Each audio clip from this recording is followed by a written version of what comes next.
Hello and welcome. Salutations and good evening to all. It's Graveyard and Chill, the late night edition, and I'm your humble host, Graveyard 420. Woo. Welcome in, everyone. What is happening, Susan? So good to see you. Thank you for the lurk. First in, she gets it. She's been after that. I am definitely playing golf in a little bit. I just wanted to pop in and play a few matches in TCG Live because they're doing maintenance tomorrow, so I won't be able to play at all. But I think I'm only going to play a match, maybe two, and then I wanted to kick it over to the links and maybe chill on Ridge Rock, just kind of hang out. Good evening to you, Lee. Good evening to you, Susan. I meant to sort of be on early today, but I kept doing sort of like all of my little stuff. I did all my laundry. I did all my dishes. I made soup from scratch, which turned out really, really good. I took a shower. I kept being like, oh yeah, I'll play Zelda like in an hour or something, and then I just kept like starting like a little task that I needed to do for myself, and now I'm here. This was for sort of the whole day. So I hope you had a chill, sleepy Sunday as well, and hang out, game a little bit. I was working on another background. I sent it to Giz as a gift. You finally hit Arceus League today? Hell yeah, dude. I'm in Shaman, is that the little guy? League for the first time ever, and I'm doing pretty well. I would like to just put down a couple of wins here, see if I could just keep advancing, and maybe, just maybe, I don't know, we've got 3 days until this ladder ends, so honestly, I'm just happy about where I'm at right now.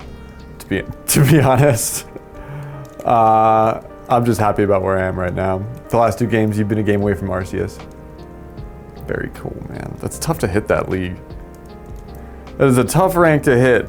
I was having a lot of fun playing Unite last night with Spenny and Winter. I didn't get to Unite with Garbo, but we will sync up soon enough.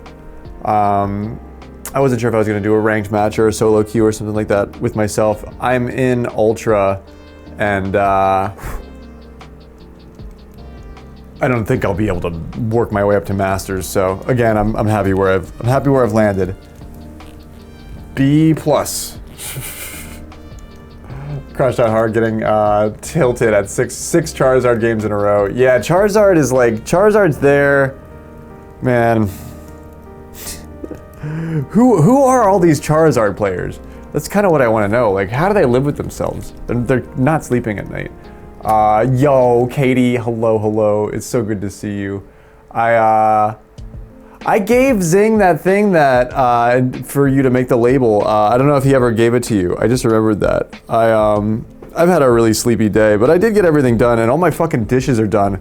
I'm so fucking stoked about that, actually, because I made a whole pot of soup from scratch, and I did all the dishes. So like now I just get to eat the soup tomorrow out of a clean bowl and not have to worry about shit. I'm so happy about that.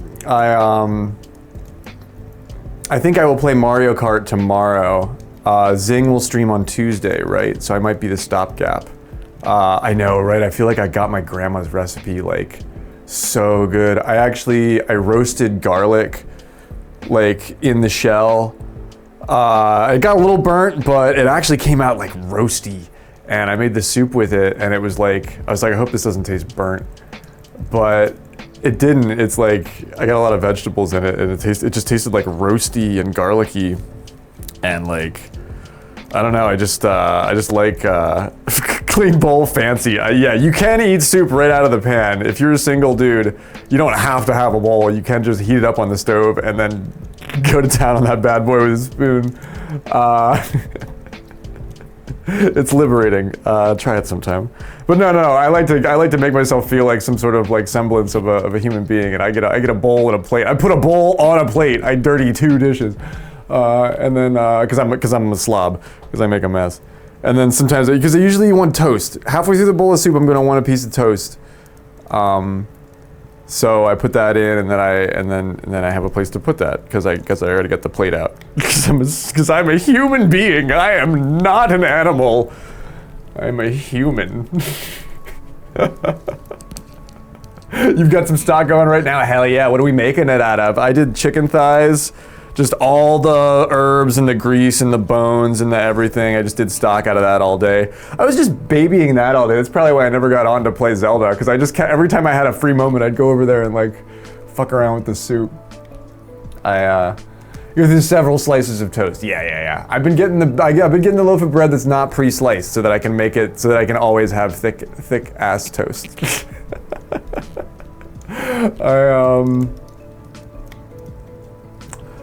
Yeah, so that was my whole day. I'm sort of thrilled for a chill week as far as like the storm and shit.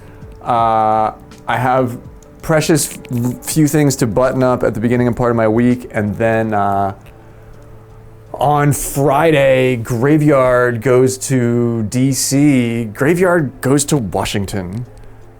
Mr. Graveyard goes to Washington to build Henry's fucking custom PC. I'm gonna install a water cooler for the first time, liquid cooler, and I'm gonna drop the chip in his board and and get this bad boy running for him. So I'm fucking stoked. I love building custom computers. I always think it's just like a dope as fuck task. It makes me feel like a spaceship tech. I love that. I love that. But you will get to see it on stream. I think it'll be on Henry's stream, but Henry will be streaming, or I'll just stream I might stream from my phone too, but one of us will be streaming the PC build. So you'll get to see me IRL at Henry's house playing with computer parts this coming weekend. So stay tuned to my channel, his channel. I will absolutely announce it in the Discord, in the news feed. So if you pay attention to nothing else, keep an eye on that near the end of the week. It sounds like a PBS show. Man, if I could get a job, if I could get a freelance gig doing work for like PBS or something like something government funded, man, I hear those are like really sweet gigs. You have 2 full chicken bones, shavings of beef bones, marrow, tons of veggies. Nice. I like an indescript protein. Really, you're looking to boil off the fat content for the flavor when it comes to soup. I used to add pork chop bones to the soup, and my one fucking ex would like. She just thought that was so gross. But I throw them. If I got them around, I haven't made pork chops in a minute. I gotta get that. I'm making pork chops this week when I go grocery shopping. A pork knuckle, yeah, like a ham hock, something like that. If you got a ham bone, some sort of ham bone, I think is the term. Yeah, it'll come out great. It'll come out really, really good. Ninja, my dude, it's so good to see you. I'm gonna play like a match or 2 of TCG Live, and then I'm gonna kick it over to Lynx and practice my golf. Super chill, sleepy stream on the Graveyard tonight. I never got on to do my single player games today because I was making soup. Well, she sucked, dude. She fucking did. Thank you, Katie. Thank you. Struggle with that. Thank you. The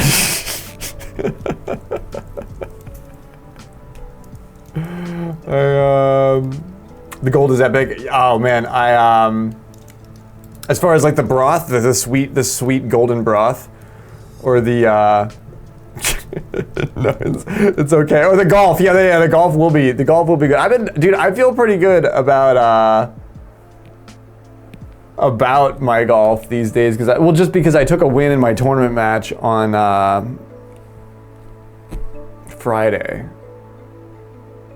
It was great. I played a kick-ass spiky palms, and I ended up taking a win. I haven't taken a win in League in far too long, so I feel good about myself this weekend.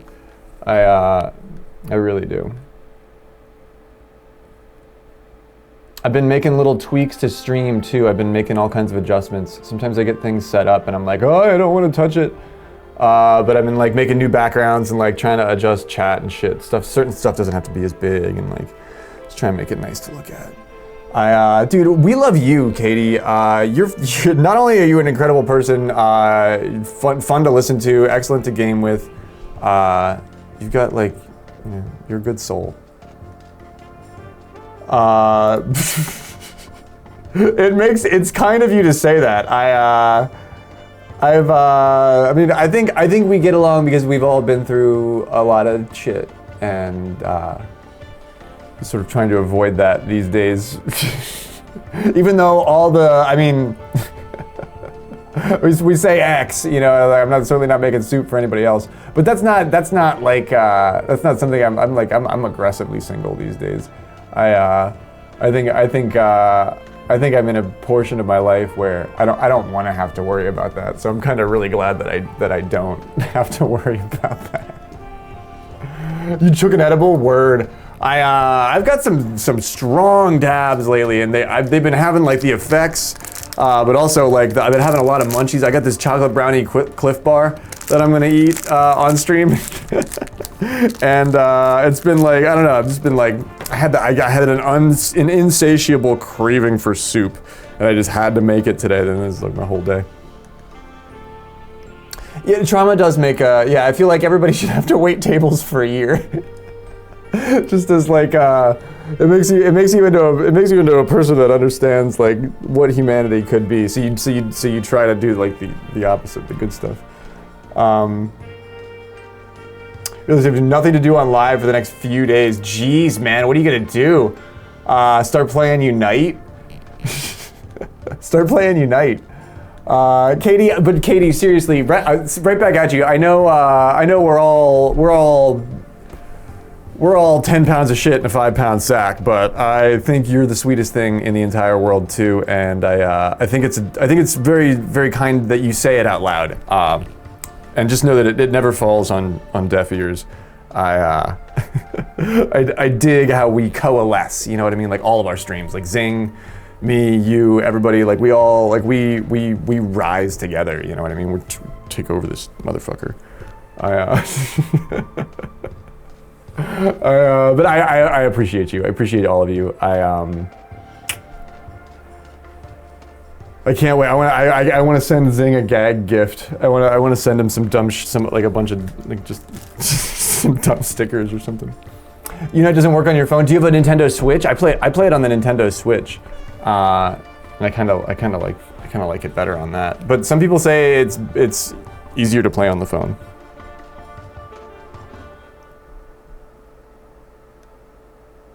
But yeah, we've been playing this Dead Gengar deck. It's the Zoroark deck. It's the Zoroark expand your bench and put your fucking foot down their throat deck. But I add my little coin flippy goodness with yay old crushing hammer and what else do I got in here? That's my addition to this deck. That's why I can call it my own. And the Mimikyu, of course. This is my backup. Gotta love her. And I run Pikachu EX Terra instead of the Terra Galapagos. Terra Galapagos. That's my new Pokemon I'm working on. So a lot of people disagree with me with this choice, but Pikachu gives you a second turn if you can get it out there with no HP lost, and the Galapagos just can't do that. Can't take a big hit like that. You can take a decently sized hit, but not a Charizard sized hit. The Charizard hits the bong. Charizard, you hand Charizard a freshly packed bong, and you're like, all right, don't clear it. Just hit the side of it this time. Leave some for me, right, Charizard? You're not gonna. Every fucking time, Charizard. Every time. Every time we try to smoke together. But I have like precious little like chocolate in my life. Like I need to get like I started thinking about like chocolate babka or like fudge bread, that like chocolate bread or like cinnamon swirl bread. the other day, and I was like, man, I gotta fucking, I want that so bad. But I think I think I gotta get like chocolate chip cookies or like something this week. I've been living on scones. I've been living on like meal planned things and scones, and ooh, chocolate brioche. Fuck yeah, that's exactly what I'm thinking, dude. Oh yeah, I used to get these little chocolate brioches from Aldi's. It was like a lovely little brioche bun with like some just really the simplest thing in the whole world. There's some nice chocolate inside it, but all that Aldi stuff is like not produced in the States, so it's really good. Man, I miss that. I miss that.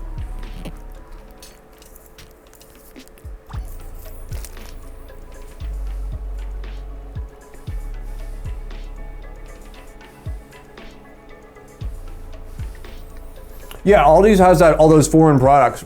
Aldi's has all that like French-made, German-made stuff. You can get good chocolate at Aldi's.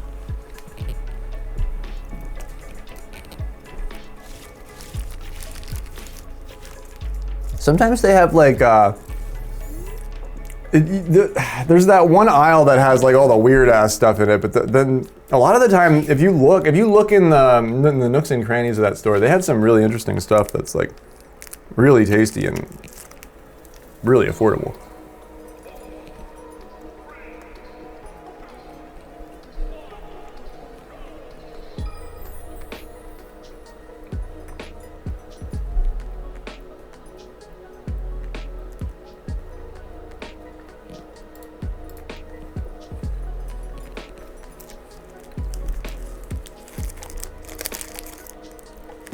So you got Arceus with the Cerulege Palkia. Okay, yeah. I can beat that deck can beat me, for sure.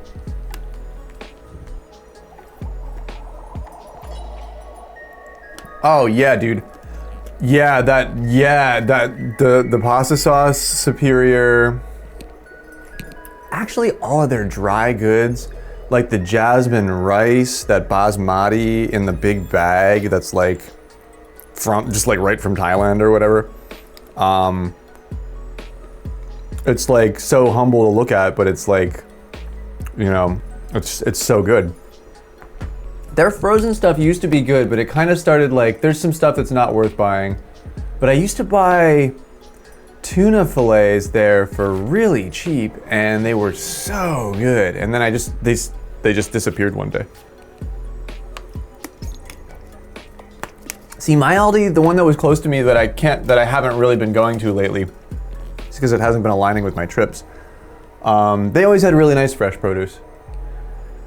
Well, it was a handful of things. They always had decent bananas, decent broccoli, decent peppers, onions, like greens, some fruit. They always had watermelon in the summer, like stuff that sometimes your local bodega just doesn't get right. Oh man, I miss having a butcher. I used to live near a really good butcher, and I don't anymore. I haven't been to like an actual butcher in a while. I was gonna say this person is like not clicking buttons on their end. Okay, that's not that's all right. Hey, yeah, we take it. We take those. We take those. We take those. Were they just? I feel like sometimes people just expect you to forfeit to move on. Okay, a little bit of a waste of time, but I mean, I had to have a little bit of time to get into this chocolate brownie Cliff Bar, which is amazing, by the way.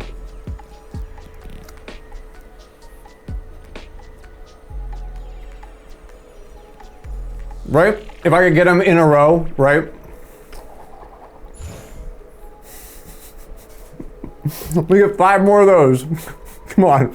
We get 5 more of those and we are going to go outside and start selling $5 hot dogs.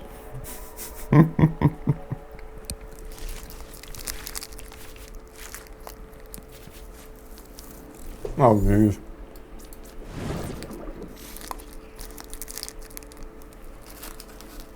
It never works out where you need him when you have to do that. I don't really like the peanut butter's okay. I like the chocolate chip, the chocolate brownie. Really that's it. Sometimes a lot of like the special ones, like the cinnamon raisin ones or whatever, they just taste really weird.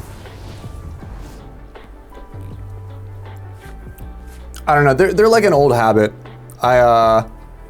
It's like something I used to always have around, and I used to like always have one for breakfast or something like that. And I don't know, I just like, when I can't think of what else to eat, and I'm like, you really need to eat something, I usually grab that. Man, okay, so this is a little bit of a tricky setup. I don't want to do this early, but I have to because I'm gonna go for the man. I'm gonna burn 2 of these guys. That's a bummer. Well, at least I have a night. Well, I'm gonna burn a night stretcher too. Oh yay. Okay. How do I want to handle this?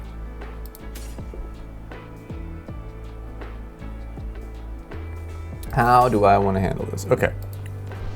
We'll get the squawk out. Now you actually have to play the game. Graveyard. Now you have to do a thing. Yeah. I don't love this hand.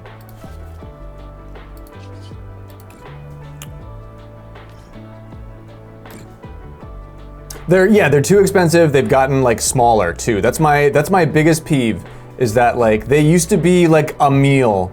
It used to be like a meal sized, and they're fucking not anymore, dude. They're just like, they're like half the size that they used to be. That's what that's my boomer gripe about it. But I feel like that's true of a lot of different things. I am not running Precious Trolley. I run Brilliant Blender. A banana and a coffee is normally what I eat. That's normally, so we'll see here this thing. I've stopped buying boxes of them, and when I see them on sale at the grocery for like 5 for $5,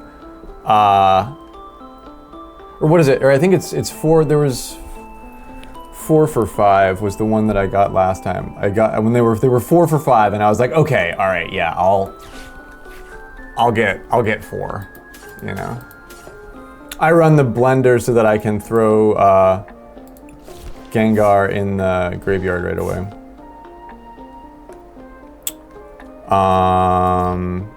And then I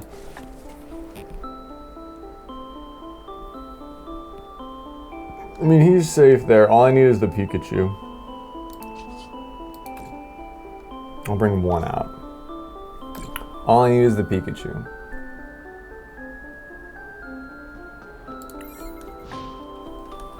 They say, yeah, everybody that lives to like 100 always says the same thing. They're like, I ate a bunch of bananas.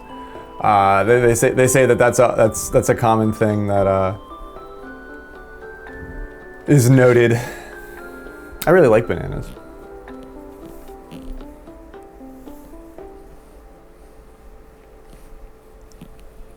But yeah, the box used to be affordable too. It used to be like $10 for the box of Cliff Bars, and there'd be like 12 or whatever in there.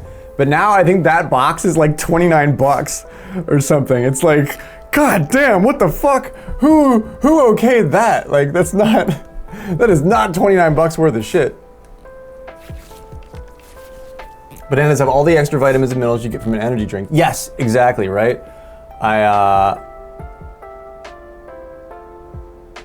I think that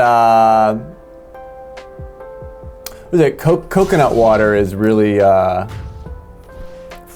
people say that has like a lot of like really basic stuff in it that you need, and it's really easy to get. But yeah, coconuts, bananas, apples. I've been trying to add oranges back into my. I wasn't eating oranges for a long time, and I got a bunch of oranges this past week, and I fucking love oranges, dude.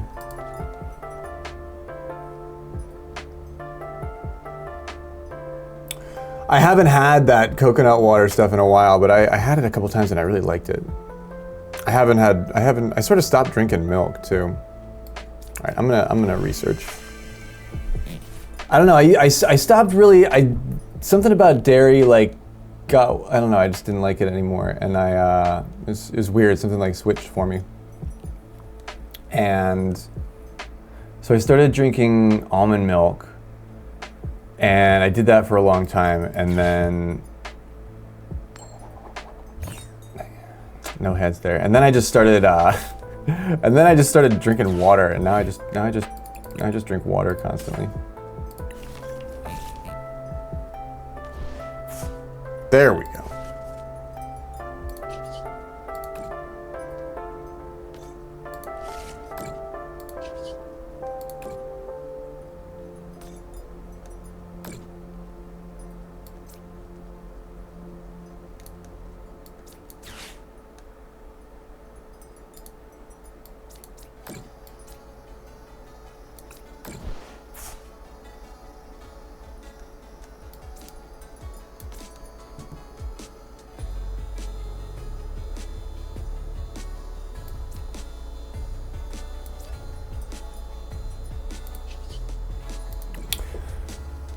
Strategically, this is hilarious. I did not get any of the Evos that I needed probably because I put them all into the discard pile. So I'm gonna run my Mimikyu out here. I'm gonna energize that, and I'm gonna leave the Dragapult to see if they can deal with it. They have a lot of HP. This Pokemon has a lot of HP. You just can't have dairy, and you gotta try that chocolate milk. Dude, I haven't had good chocolate milk in a while either. That's always so good.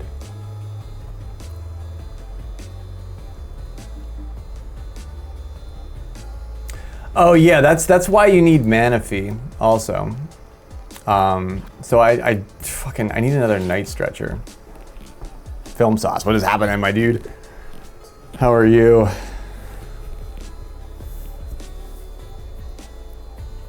So basically, the only one here he can't hit is the Mimikyu, right?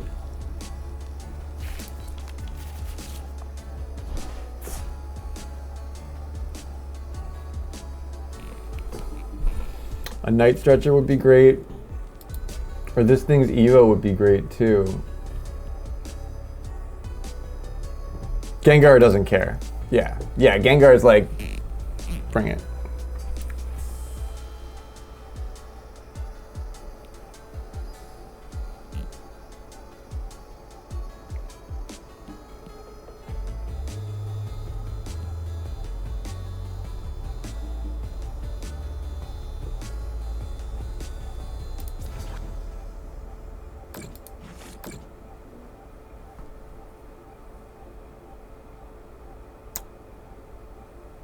Can he hit the Mimikyu?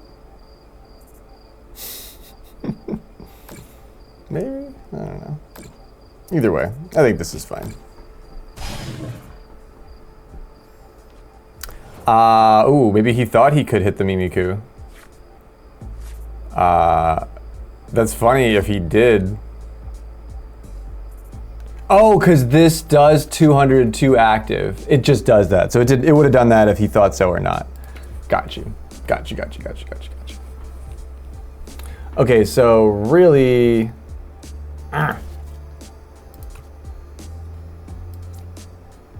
Really, I can't do much.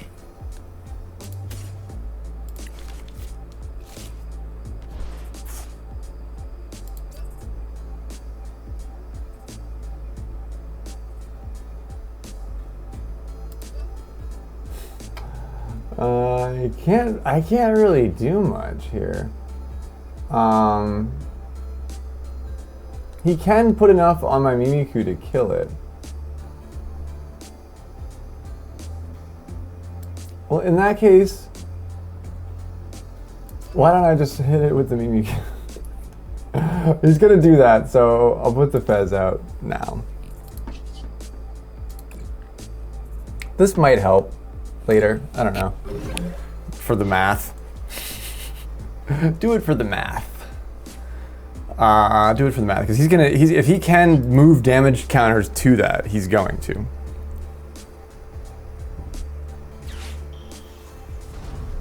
I'll just bring them back, but they do equal 1 prize card. Sparkling crystal. Ooh, so sparkly. Such crystal. Wow.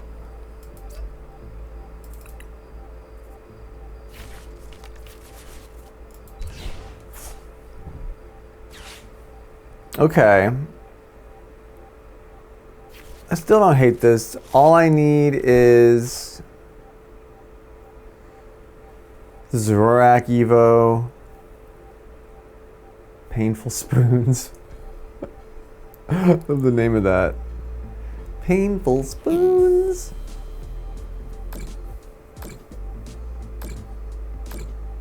Okay. Alright, and then he's gonna do that, and then he's gonna take the Mimikyu out. Or no, he's going for that. He knows that's my damage doer. He knows that's the only way I can attack. So that's interesting. I can do another 70 damage with Mimikyu. Oh, cool. Oh shit! I don't have enough fucking.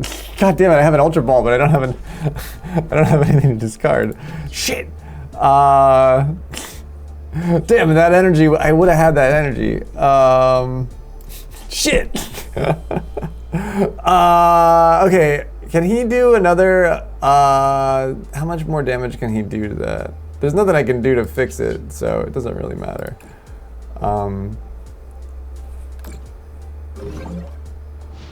I feel like my timer goes faster than he has the boss's orders.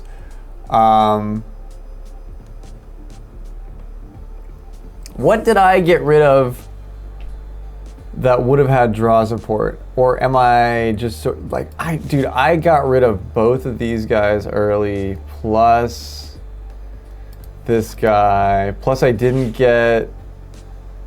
went for Squawk instead of Rotom early.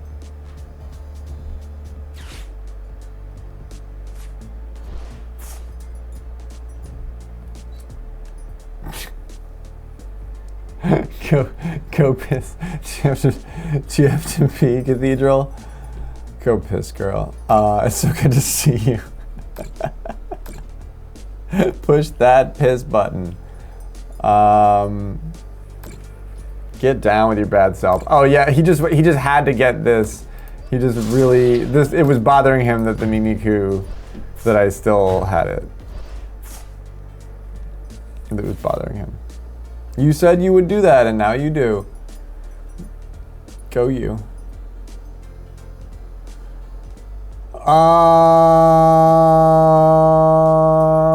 There's not a lot I can do here. There's not a lot I can do here. Watch, here's the Evo. Or, oh, hey, there's that. Okay, we needed that. We definitely needed that. All right, there's the Hoot Hoot. Okay. Do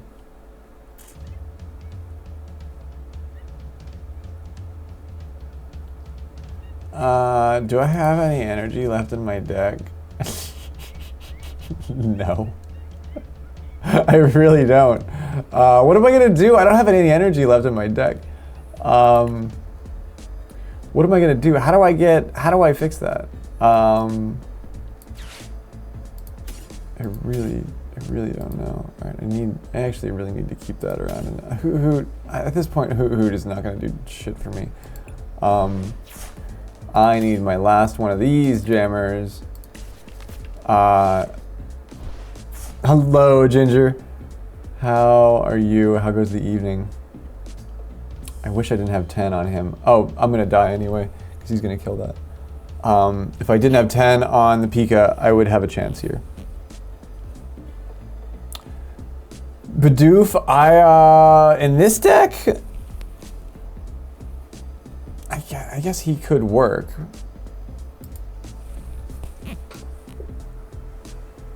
Oh, is it my turn? Yeah, it is.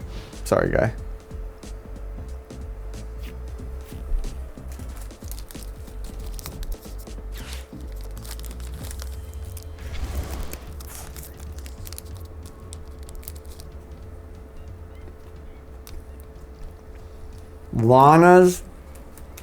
Lana's here would work really good.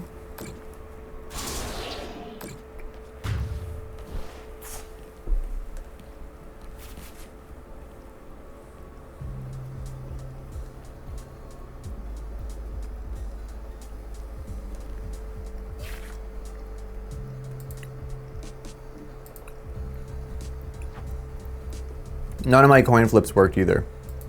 So there was that too. Playing a bunch of golf.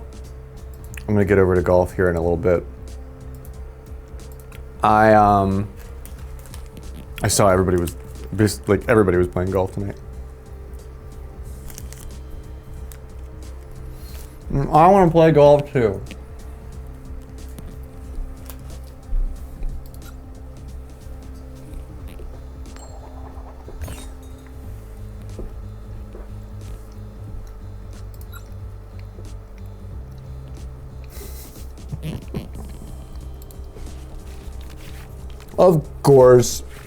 Of course he shows up here wanting coaching. Of course he wants to coach. What's going on, dude? How are you, Slap? My man, it's so good to see you. Yeah, here's the only thing that I can, you want Coach Graveyard's advice? Keep doing whatever you're doing. Keep doing whatever you're doing, bro. Cause it is working. You have moved up like immensely.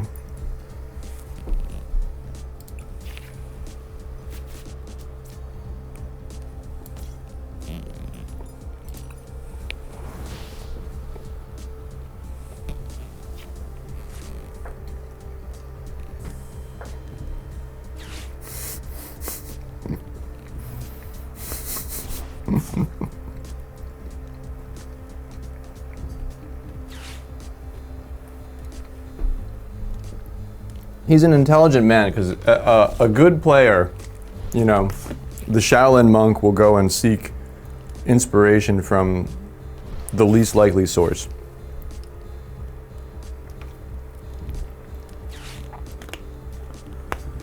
That's what Slapshine's doing. He's seen me like do one or two things in a race where he was like, but he knows that I suck. But I don't know, I guess I could like Chevy Chase coach Caddyshack style, you know, like you gotta be the ball, you gotta be the cart. You gotta put yourself, you gotta take your energy, your soul, if you will, and you have to put it into the cart, and you have to be the cart. You have to be the cart. You have to be the cart, Slap.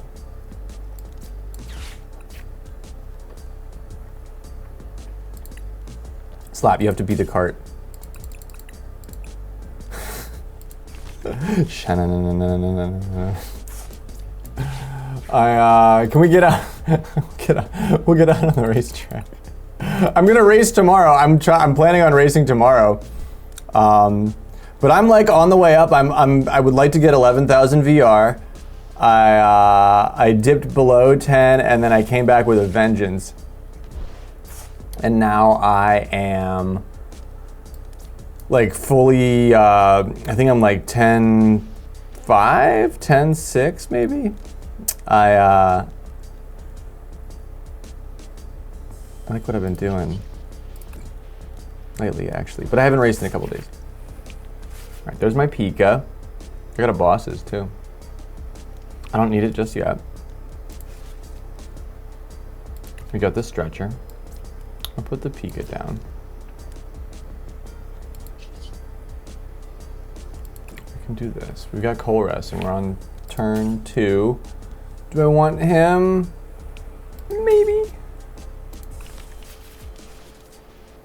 Maybe.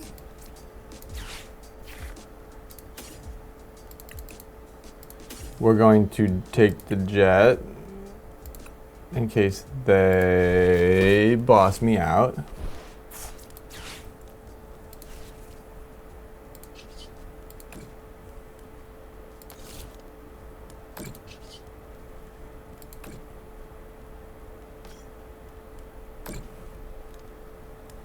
Okay. I have a knockdown. I could get 2 knockdowns. Yeah, all right, so here's the draw. Here's the actual thing that I'm supposed to be doing.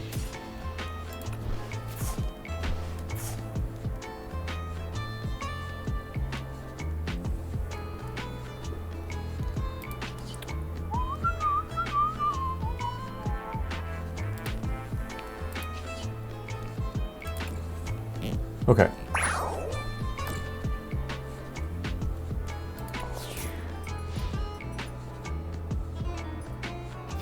Doing bad in cart. Are you in Ruby yet?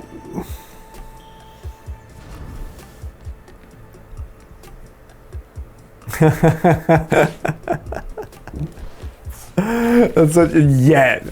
That's such a funny thing to ask. Yet, like TikTok. Somebody's tap of the foot. Says me.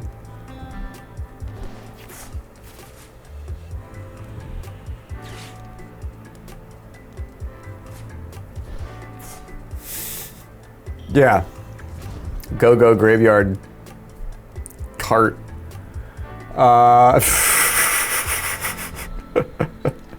What up, Cream? What's going on, dude?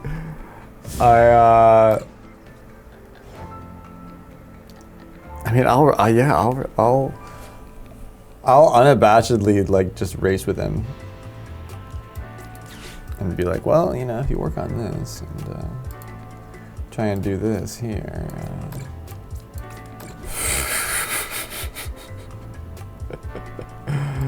Okay, so I get Jewel Thief or whatever. Yeah, Jewel Runner.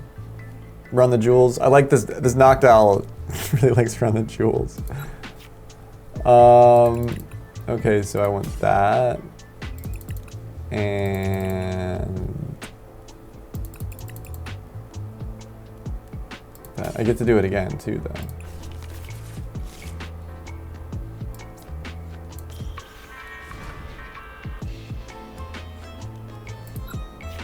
That's how you're actually supposed to try and play this, right?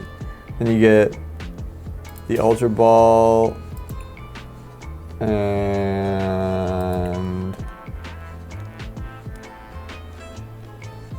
the Poffin.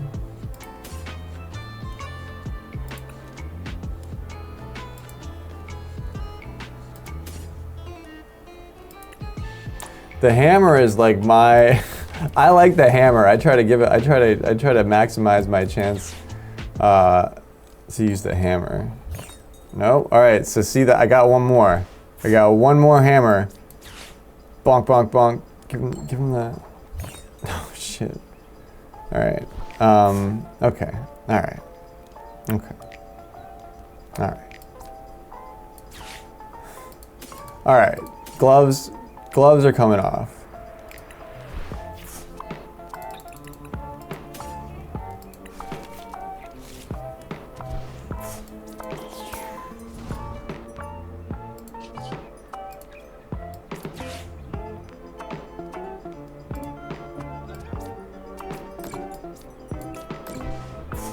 I can save one of these damage pumps too if I really, really wanted to. And I think I kind of do, actually. I don't need to just yet. She already has damage on her. And I can discard my hand at any moment. It's great. Yeah, let's give them the curse. They probably have another energy in their hand.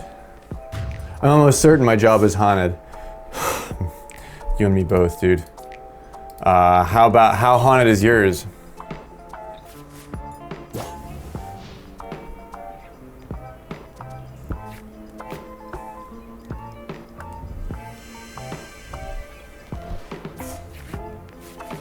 Bidoof sleeves. Nice. I've never seen those before.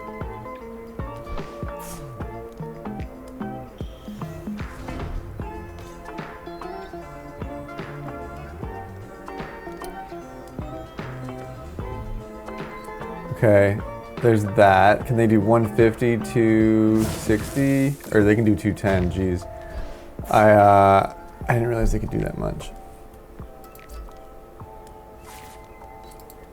Oh, it's for discarded cards. Give me the little guy, no. Okay.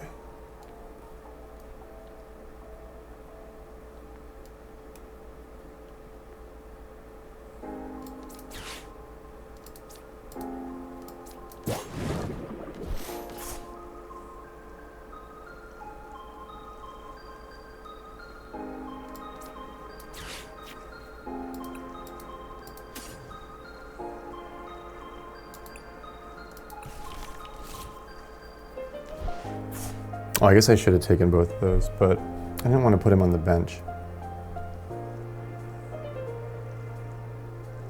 We're using Daisy? Oh yeah, dude. Daisy's worth it. Daisy is definitely worth it.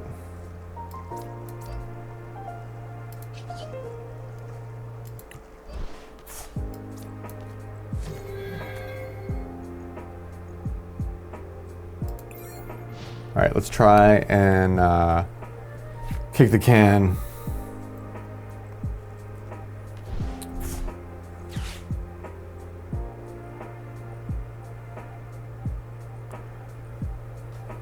Like somebody actually tripped an emergency switch in the kitchen. No shit. Whoa, that's weird, dude. Whoa. That's bizarre.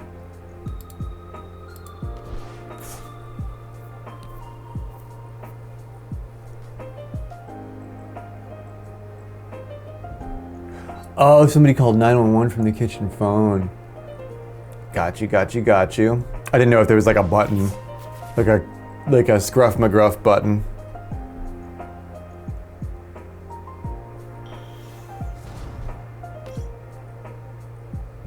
But there's nobody back there.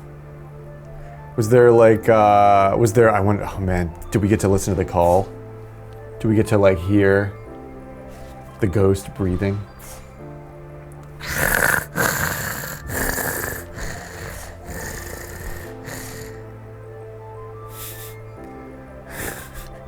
What did that mouth breathing dude in Hey Arnold always say?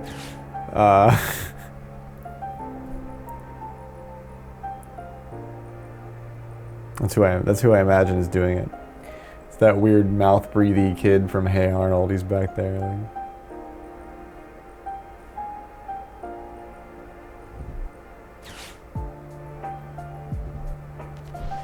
Man, Ridge Rock Lake this week. My. What do we think?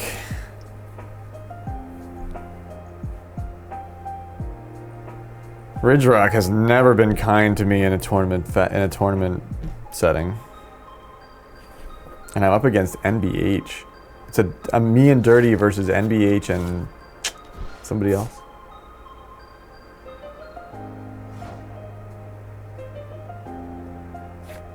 All right, I got him on the ropes here. You're like, no, you don't.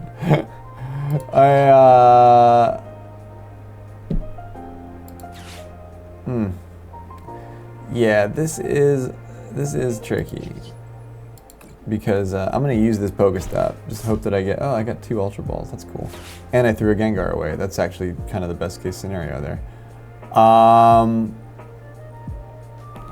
need to get one of these Pokemon off the goddamn bench. There's no way to do that for me in this deck. I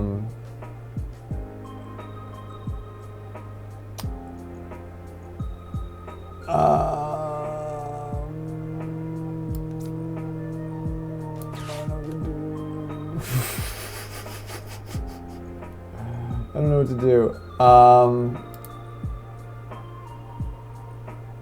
Well, I don't need this, and I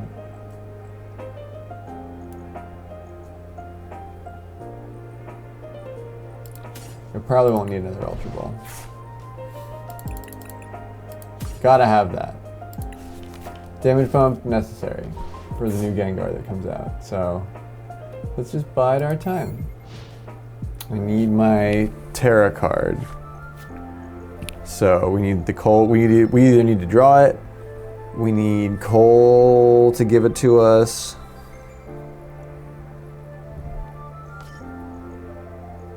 Ooh, lovely Lumineon. Look at that. We just claimed the RC Sleeve rewards. You got the Collector's Crate. Guaranteed Illustration Rare. Or better, it was the Archluden. Oh, you got the Archluden and you crafted it yesterday. Oh no, you blew the crystals on it. Oh no. You did spend the crystals on it. No shit. Oh, that's a bummer.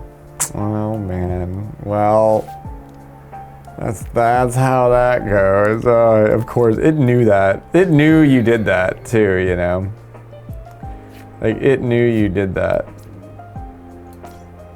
I can't Iono.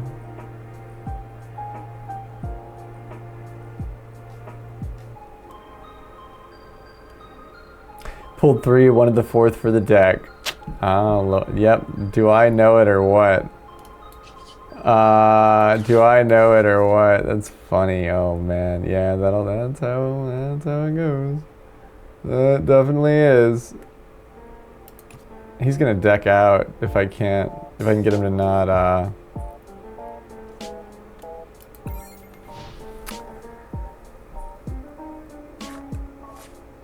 I should have probably Ionoed.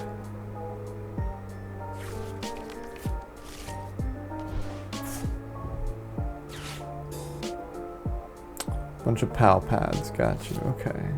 That's not good. All right, a bunch of boss's orders going back into the deck. That's not good.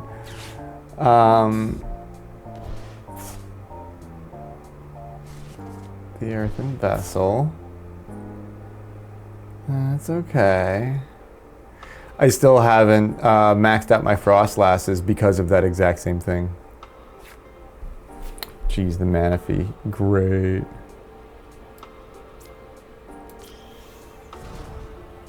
Okie dokie, the damage pump is necessary here, but I don't have what I need to use it, i.e. damage. So, there is that.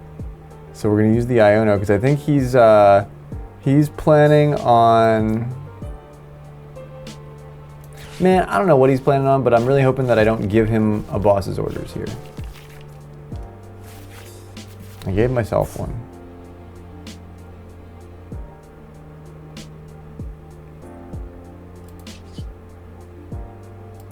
And I need this card for the next hand, or for the next turn.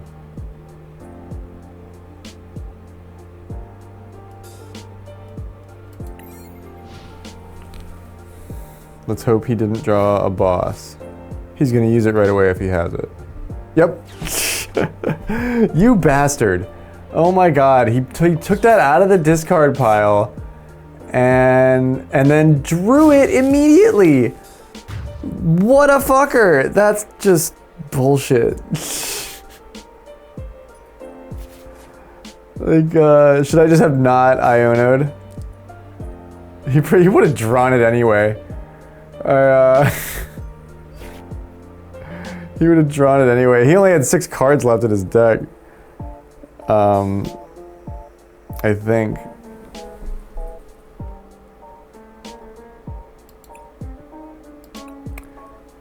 Man, that's tough. That's tough.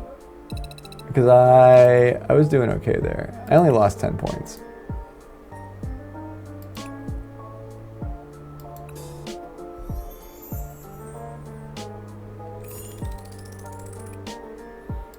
Oh, nice. Yo. That's pretty great though. We get that card? That's awesome. Oh, that's cool.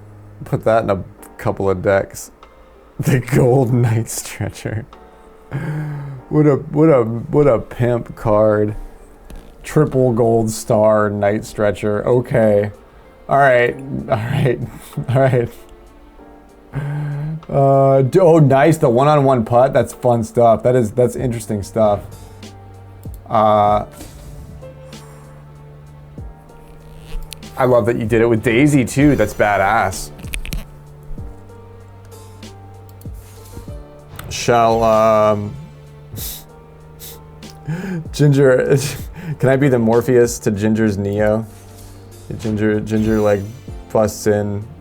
Ginger busts in to the cottage, and she's like, "I know Kung Fu," and I'm like, "Show me." Let's play. Let's go. Let's go. Let's play. Let's play fucking golf.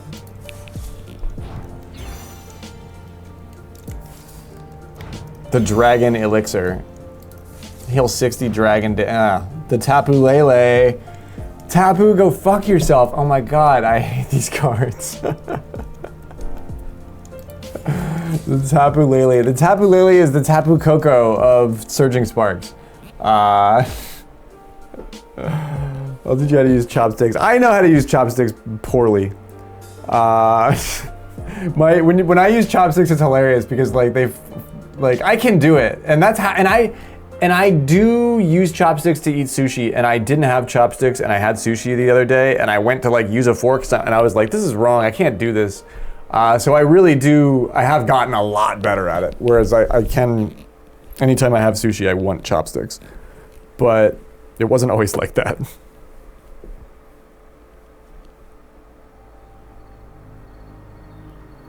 As a Cerulege main, you can confirm, if you Iono us, we will get what we need. Motherfuck, yeah. It's the wavelength of the Cerulege, man. It's the wavelength of the Cerulege. If I would have won, I would have played another one. If I would have won, I would have played another one. My only win was that weird forfeit tonight. I need to build some sort of draw mechanism, or another draw mechanism into that deck. Film is right. How should I do it?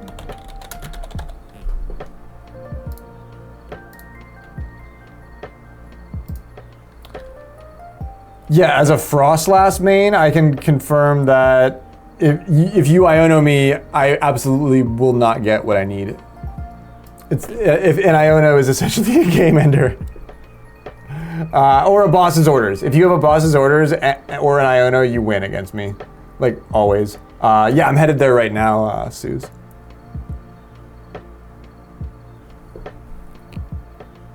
Guys, did it for me. You had 8 cards in your deck. The Cerulege deck gets down late too, though. Like you're diddling around at like 6 or 8.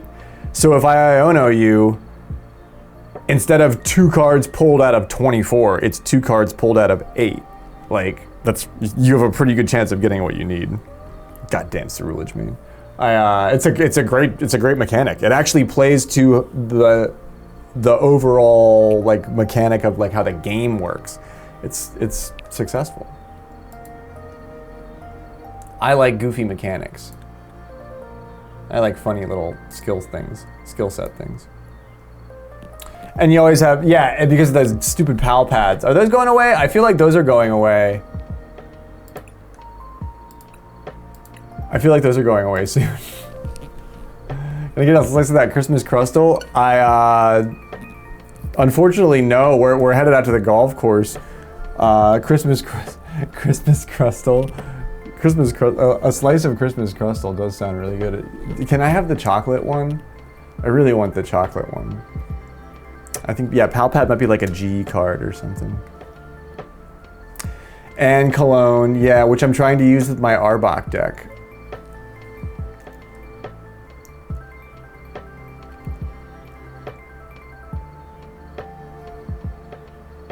Against specifically Charizard. Anybody out there?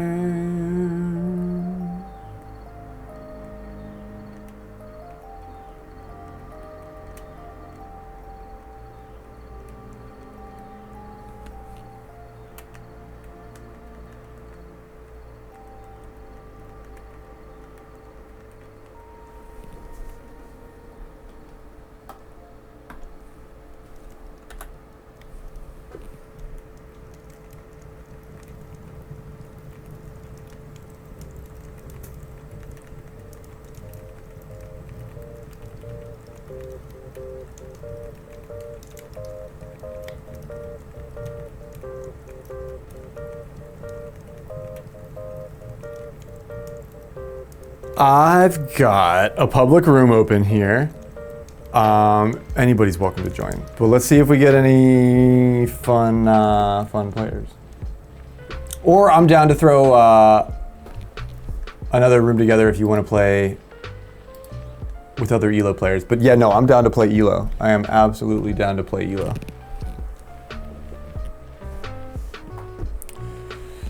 The reason why, something about the sky. Right? God, who doesn't love that song? Where do I put the chat? I feel like I fucked up my chat on my stream. I don't know where to put it now. I guess it can live there. Susan with the Impa. She's got the Impa profile pic. I didn't see Impa in my game for like a while. I just saw her for the first time in a minute.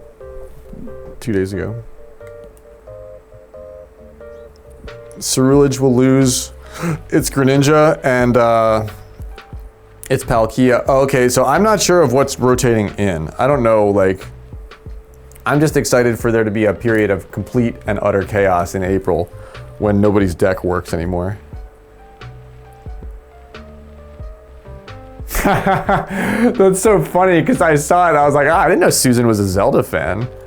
I was like, cool. I was like, that is a sweet, it's a sick ass. It's the Zelda game that I've been playing. It's the Echoes of Wisdom. She's her particularly is she's in that game. Echoes is a cool game.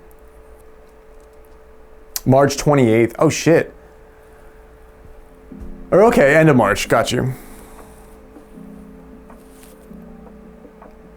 Yeah, 2 months.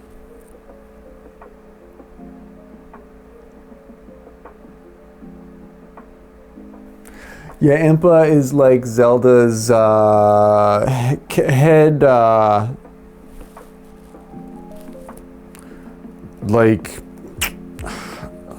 lady in waiting, I guess would be the term.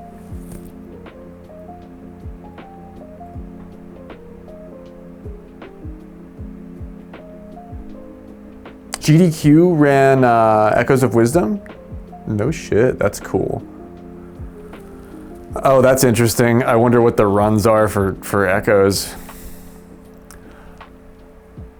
I want an Echoes of Wisdom randomizer so bad already. Like, imagine if you just shuffled where all the Echo, like which Echo you got, like in which location. Because you can beat the game with any Echo. If you like were made to use like anything like that would be crazy. GDQ did Crazy Taxi with a live band and a mosh pit. It was Crazy Taxi. Nice, dude. Nice. All right, we got a fish in the pond. I like how they have a little star at the end. We know they're a little coy, you know, if you put the star, you don't put the little star if you're like a total square. You know what I mean?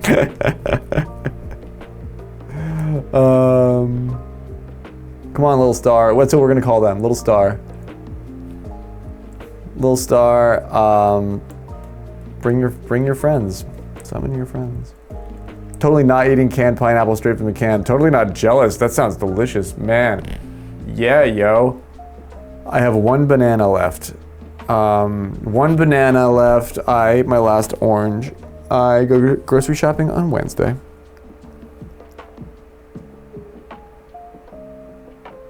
Bachelor life.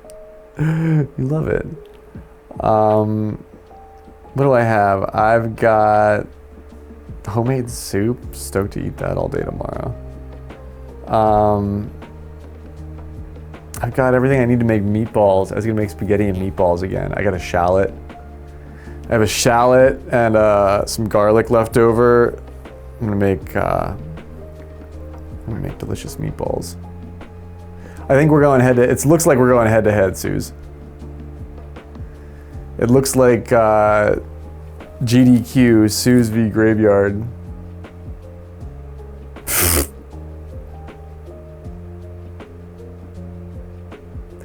Ridge Rock? You wanna hit Ridge?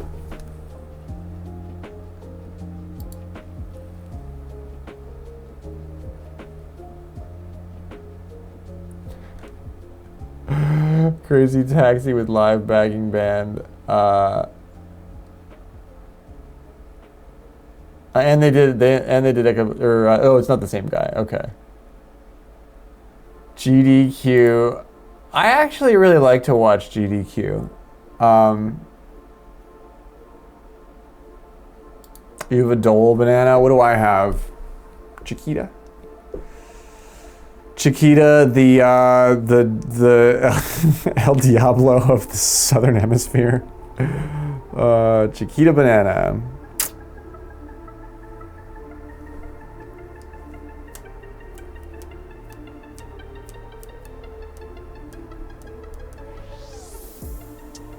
I like that Volpix cream.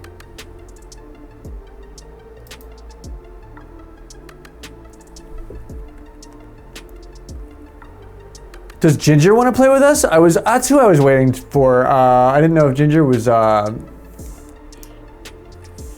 she might have gone to sleep. GDQ was in Pittsburgh this year. Oh shit, and I missed it.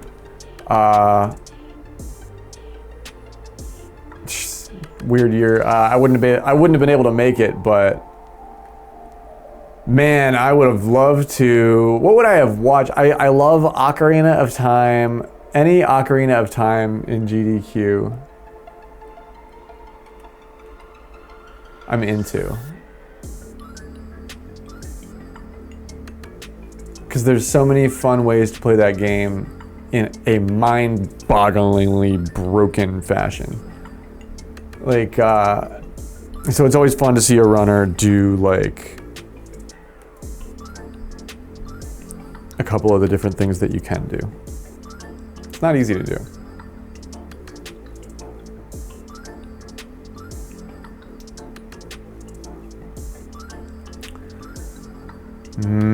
I've been getting the coconut chunks. They sell them by the little bag at the grocery store that I've been going to, and so I haven't been getting pineapple, but I have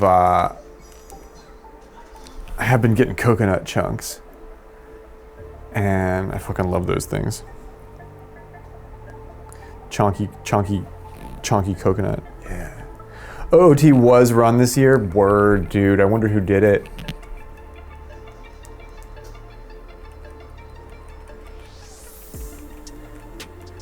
Yeah, I think they're meant for like smoothies. I think they're meant for people who are making smoothies. But yeah, I just eat them.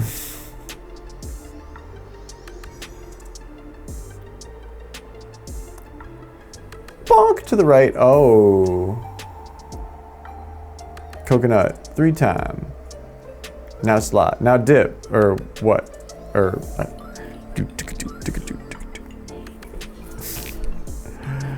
down to a whole can of pineapple rings.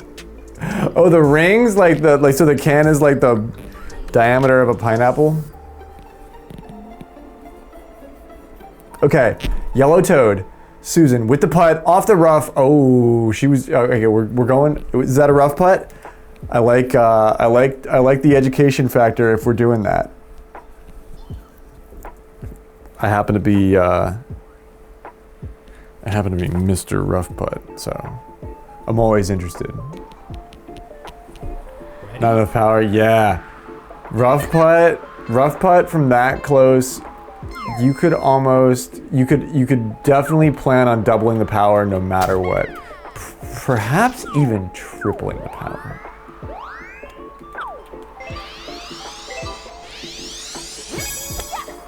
But yeah, you know how they call Andy Williams Mr. Christmas? They call me Mr. Rough Putt.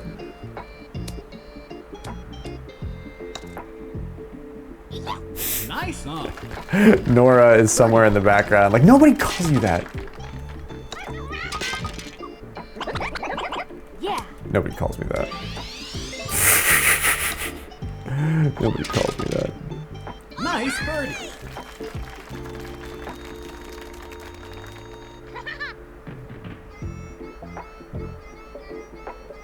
It's a ranked match, am I right? Head to head? Yeah, I think so. Susan doesn't fuck around. It's a ranked match. Yes!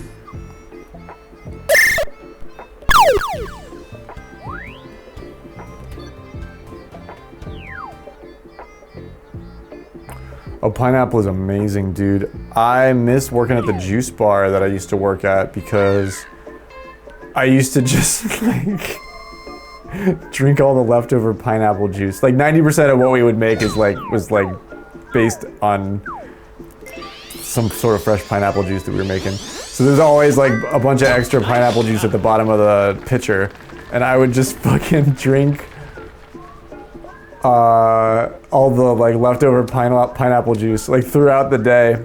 And man, I feel like that job had a really, there's like a good health benefit to doing that.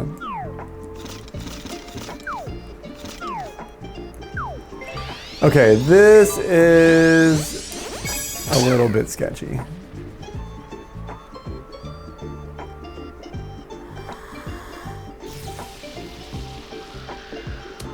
It is pulling a little bit left too. Great.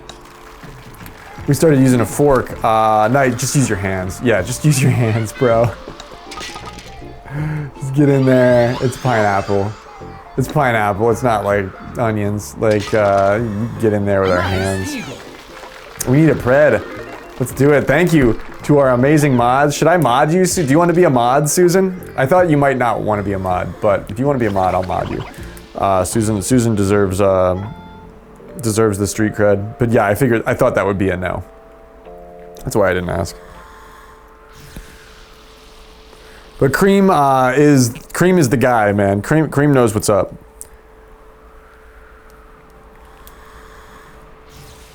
No, yeah, for real. I take my mods like seriously. Like I don't take myself very seriously, but like, ooh, going for a soft jank perhaps there. But well, let me put it this way. I appreciate how cool my mods are, but also how they, they look out for me too. Try to be less of a bachelor. Oh, this is good. This is good. I knew it would. Yeah, I get it. Nice bird. Nice bird. Nice clean save. That was off the fairway with the putt. Little bow tie. Toad straightens his bow tie. Yeah. Nice putt, Susan. I feel like I was cast abruptly into bachelorhood again, and I did pretty well. I did pretty well at first, but now I have succumbed, and I'm fine with it.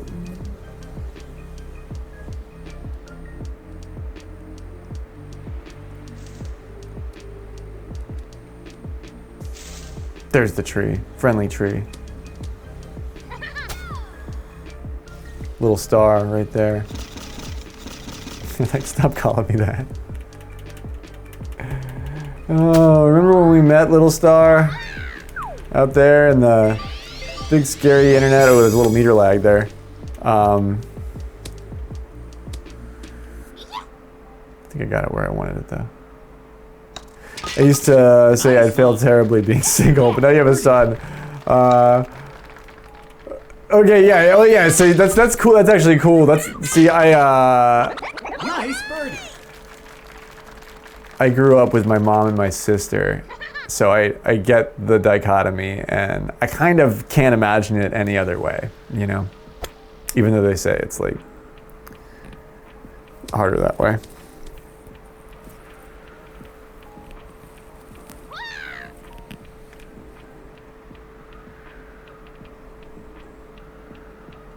Since 2018? Hey, me too, dude. A little more like 2017. Early in 2017.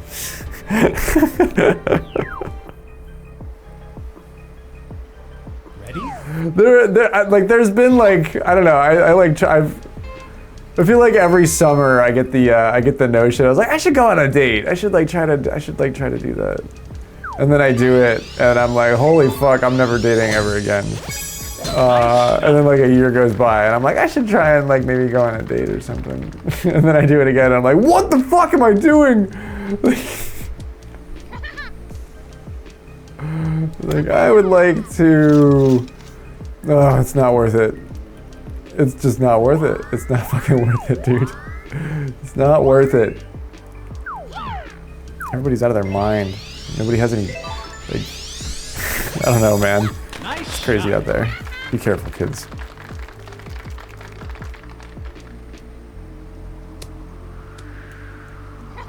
Nice on. Birdie putt. It's raining. Don't forget Nice it. birdie.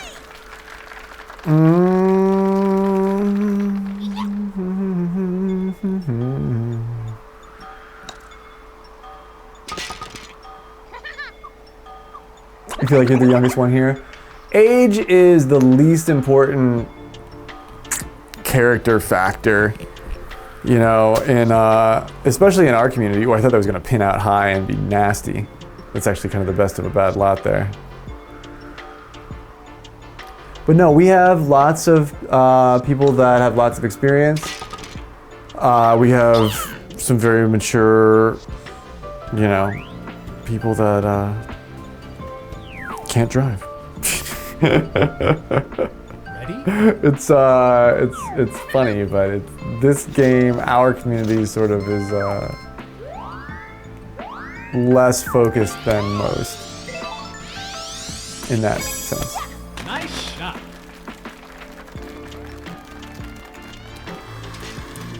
And I have never, ooh, I wanted to hit that pin and go right in there. I have never, like, been good with, like, I've always either been around people much, much older than me or much, much younger than me, and age, me being like, well, I'm this old. Like, it's never really been a relevant factor for me. Like, I feel like in most instances, I've been, people are always like, oh, you're the baby. And I'm like, I have a beard. Like, like when I was, like, I don't know, like, it's funny that, but like, I don't know, I have like wasn't able to become, I stopped drinking when I became single. Shortly after I became single, I noticed an increase in, an uptick in really, really bad situations. So I just, but that it's. I think a lot of people, when they're not single, it sort of keeps them out of those situations. Nice shot. No, it might be right here, Suze. It might be right now. Get through the tree, please. Oh my God, no. Oh, woof. All right, whew. That could have easily gone into the rocks. I remember going to locals when you were 18, and you had 11 years of Yu-Gi-Oh experience, and you were the youngest, but you had some of the most experience. Man, I went to a card shop recently, and there weren't any young kids in there. Like, it was all, oh, that's meter lag. God damn. Let's see if we get a little bit of snooze here. Oh, that's, Excellent.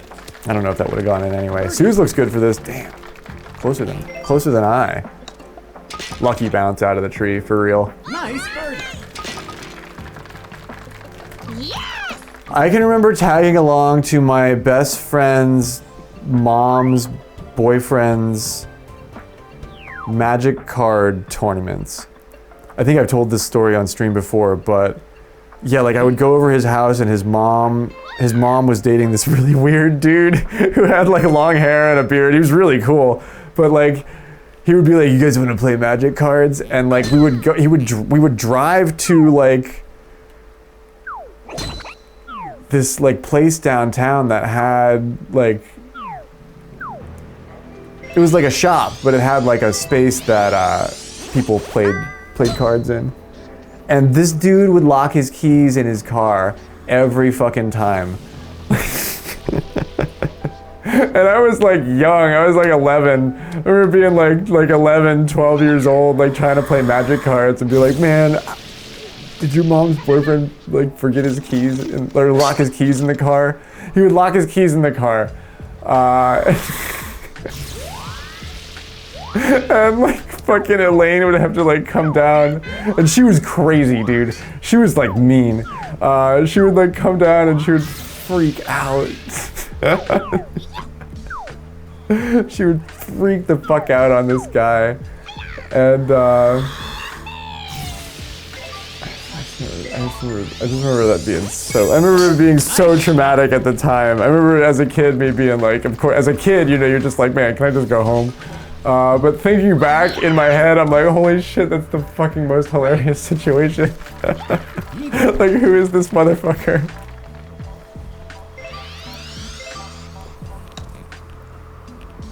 Smash. Nice eagle. You're playing with your dad's cousin's husband, playing Warhammer. Dude, I can remember old heads painting Warhammer figurines and shit at that place way back in the day. This would have been in like the early 2000s, or like the 90s. I guess very late 90s.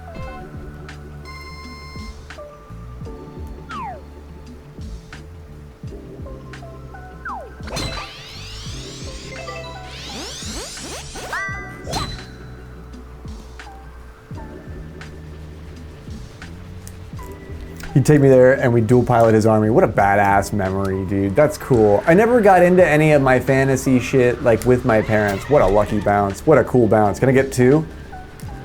My mom always really supported my love for Tolkien stuff and my Zelda. Like, I remember she was really into Zelda too, but like stuff like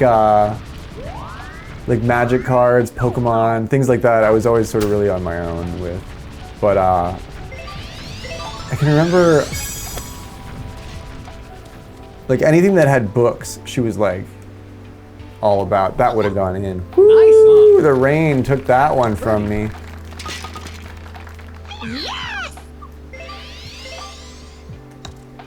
I couldn't get my nerd friends to play Dungeons and Dragons with me, Lee. Like, I remember getting Dungeons and Dragons books when I was like, you know, like 12, 13 years old, and having a bunch of nerd ass friends and be like, yo, you guys wanna play Dungeons and Dragons? And even my nerd ass friends would be like, man, what the fuck? No. I'd be like, come on, this is gonna be cool, there's dragons and shit. Like, I can remember thinking that I really wanted to like get into that, and then like nobody would play it with me. Yeah, like I wanted that so bad, dude, but nobody would play that shit with me. I can remember trying to get people to play with me, but nobody would play with me. And now I've only been a player in a Dungeons and Dragons game once.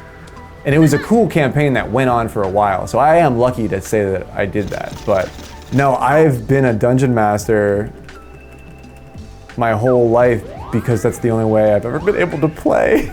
But I can say that I have DM'd games multiple times for lots of people that have really had a lot of fun doing it. And right before the pandemic,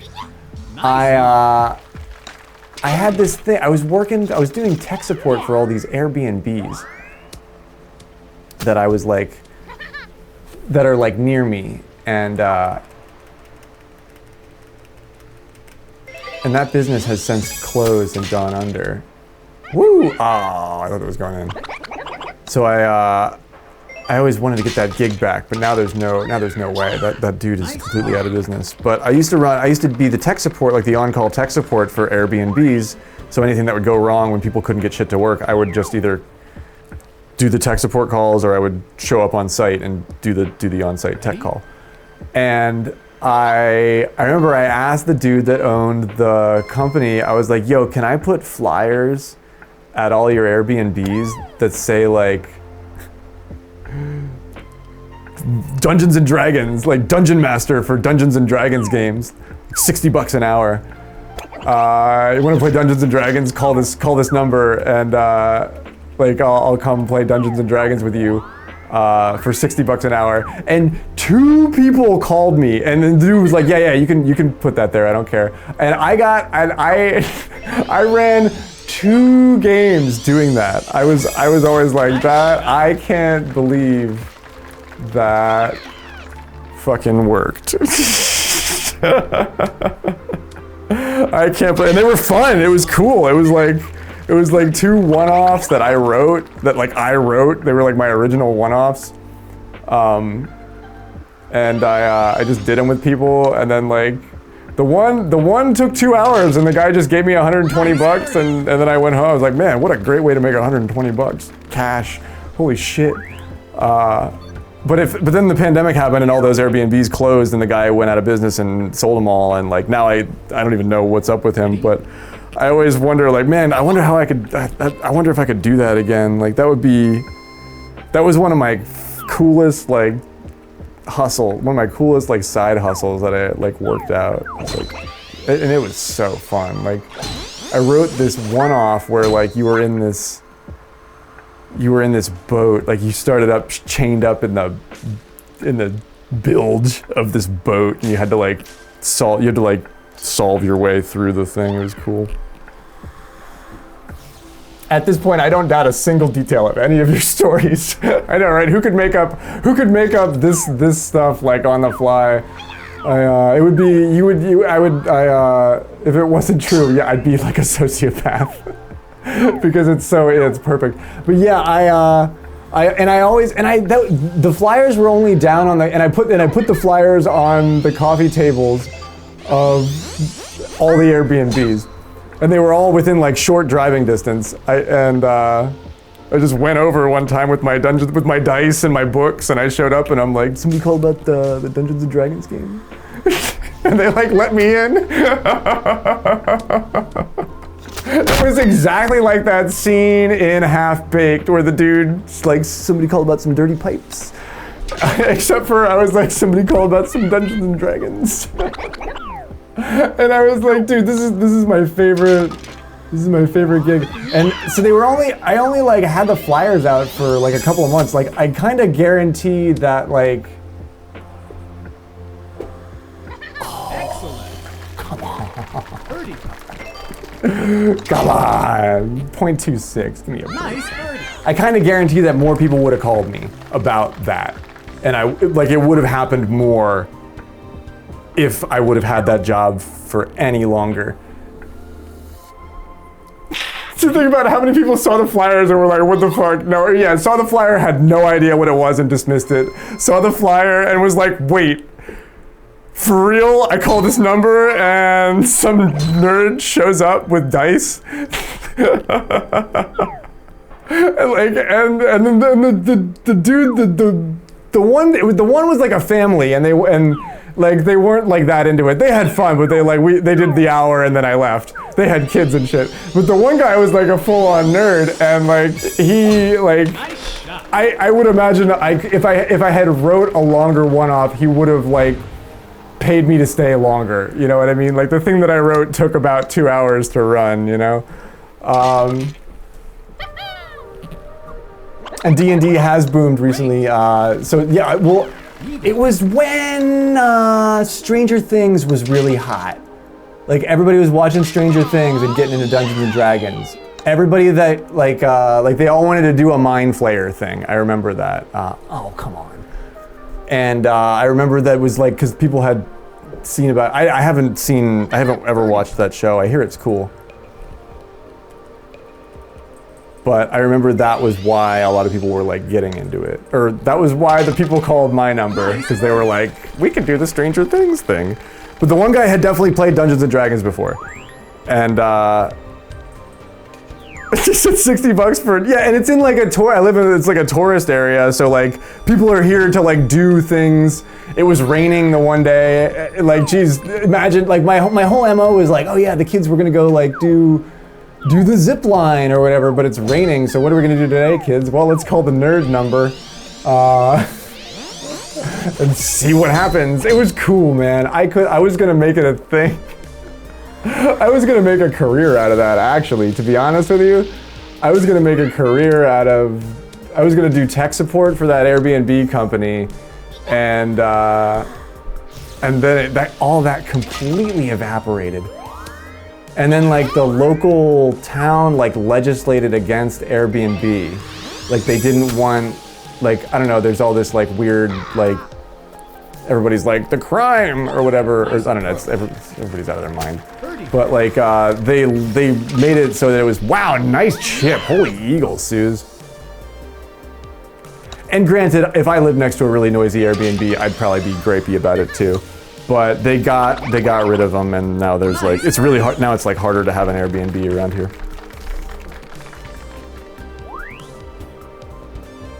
She's working her way back? I've made 2 mistakes. Did they have snacks? No. I should have brought snacks. I should have had like a menu, like shit you could charge extra for. But no, I had everything written out. I had character sheets on paper that I handed them, and I played creepy music on my phone. Like I had like there's an ambiance channel like with creepy Dungeons and Dragons music on Spotify, and I would play that. And then I would play Spencer Crittenton's intro. It was like a 1-minute intro where I'd be like, "You find yourself in the bilge of a dark ship. You notice you've been chained up and don't know how you got there. Your head hurts and smells kind of funny." The intros always got like a really good like reaction. Like people were always like, "Ooh, wait, what? Oh, yeah." I had a lot of fun. I had a lot of fun doing that. Nice shot. I had a lot of fun doing that. Oh! I think I can still putt this. I would have been right on top of that. Nice on. Yes, an additional 20, and I'll swing by Little Caesars on the way over. Yeah. Well, my whole thought in my head, like my pipe dream was like, geez, if I did it really good, these people would like, you know, this was their vacation or something. Like, I could build a client base and they'd come back every year or something, you know. Like I could write a new one-off every year, and then like people would come back and like do it, you know. Like I thought that would be cool. Nice. Because people would come back to see my show, which was the craziest thing. My bass, when I was playing at the hotel, like people would come back year after year and be like, "Yeah, we come on our anniversary, and it's always on the weekend, so you're always here." And I played like year after year. I miss that, dude. I really miss that. There was this one couple that I played like their anniversary, just because I was there on Saturday. I played their anniversary like 3 years in a row, and they like they would request songs, and I would know them, and I would like play them, and they would be like, "Oh my gosh, he played Land of the Navajo for," and like and I was always like, "Oh yeah, I love that song." Like, but they were super cool. I remember. That was really special. But I always thought it'd be cool to do that with my creative stuff like this. And now I sort of, I mean, with my stream, now I sort of have. Like it's sort of a blessing in disguise that I got a taste for a lot of that then, because the pandemic happened, and then I was like, oh great, everybody has to be as antisocial as I am. And then I got sort of sick of it, and I got on Twitch. So I've watched like Doug. I've watched his stream. I've watched stuff like. I know I could do a couple of quirky things, and I could have a really cool game to play.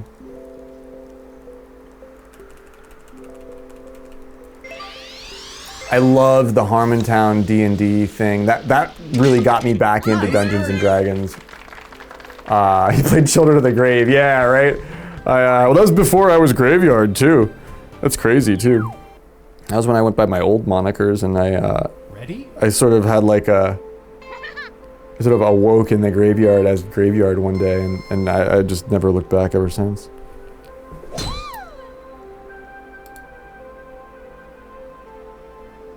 You did a Lord of the Rings homebrew D&D thing. Word. Oh, cool. Oh my God, there's so much fucking lore. There's so much deep lore. When I read weird Reddit trash, sometimes I read like deep Tolkien lore like that, because I think it's fun to see. I think it's fun to read comment threads of people arguing about like Balrogs and like what they're actually capable of, because he covered all that shit. Like if you can coerce an elf, like I don't know, like there's like really deep shit that you're like, there's no way that was a conversation. Like no, Tolkien talked about it and covered it and had like a whole book, a whole like passage about, like I don't know, like you can draw a lot of inferences from his material. So I can only imagine what a D&D campaign would be like with his stuff. Nice on. It's all about good friends and a decent dungeon master. I had to actually leave the one that I was a player in because, well, I didn't have Wednesdays open anymore, and so that became problematic. But if it was more of like a, Nice. I stopped having fun having it be all about numbers. Like the Dungeon Master was great, but it was all about building skills the proper way and having them roll big numbers that would be able to combat his big number foes that he wanted to put us up against. And that is how the game does progress, but I have fun with the narrative. Like I had fun playing Boat Knuckle. Like I was this enslaved barbarian, like orc that had escaped the boat that they had like chained him up on, and I had like escaped the boat and I like got out into the town and like, you know, like got into the tavern, and like that's where I met like my other buddy who like then we like went on antics. Like I liked playing that character. Like I would, you know, like I even go so far as to, if I'm really feeling it, I'll do voices. But that for me is the oh my god, I'm having the time of my life kind of shit. The Genesis system, I've never done Genesis, I've never done Pathfinder either. I hear Pathfinder's really, really cool. That was your least favorite part of the D&D, right, dude? The min-maxing, trying to like play the monk right, you know, it's like, God, I don't even care. Like I like to talk to people. I like to talk to the people that the DM has built into the world. And what I've discovered is that precious few DMs have any thought of that. Like a lot of the time when they put an NPC in their world, they didn't give it a backstory in their mind. So I'm there playing this character, like trying to have all this fun, and they're like, can you please just like kill it and we can get on with this? Nice. And I'm like, no, I want to like know like what its motivation is and like how many kids it has and like how it's feeding them, because then like then I can squeeze, then I can leverage. Like I'm a sicko. Like I play the game like an actual evil person. Like I was like, you give me an evil character. I'm trying to like I'm trying to play the part. Like I think that is the most like that's the fun part for me, because I'm not an evil person, but I liked being Boat Knuckle. I liked Boat Knuckle.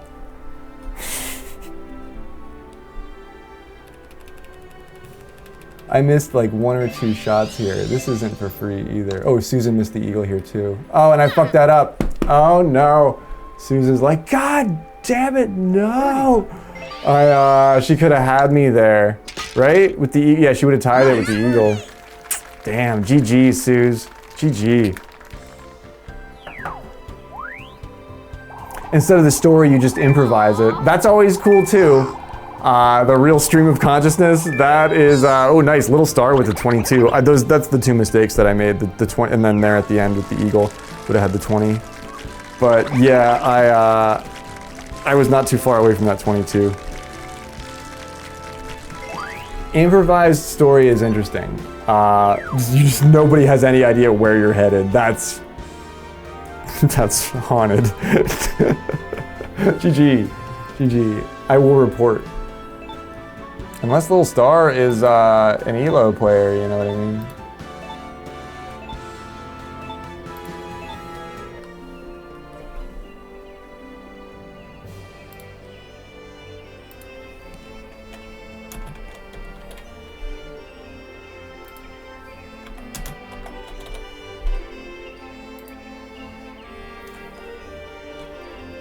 I love how I know Susan's profile pic because I drew it. So when my shit's in streamer mode, I already know who it is. Congrats, you have to report. It is reported. That blue Koopa is good. Yeah, nice. A casual 22. Strong play. Took me by 3 there.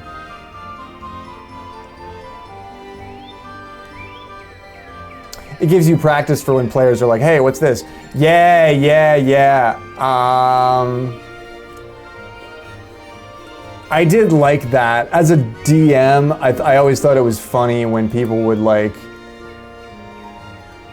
Because I was pretty thorough. I had like maps and stuff that I drew. Like it was, I always thought it was funny because inevitably somebody comes up with something that you haven't thought of. So that's the fun part for the DM. Or it should be. But yo, good evening, Adam. Welcome in. Tangelo, it's so good to see you. I am a huge Tolkien fan too, and I've actually been thinking about going back and just reading the books again, just because I haven't in a long time. Your 2v2, you're going to have to solo submit because of Juju being missing. I'm starting to get worried about Juju. Please join. Maps are fun. I used to like maps. I still really love maps. But I like the narrative and the character backstory more now than I ever have. That I really like, because I don't even want the answer to anything anymore. I just want to wonder on things. Like I find that I have a better time just in life when I'm wondering on an answer as opposed to when I actually get it and then I have to act on it.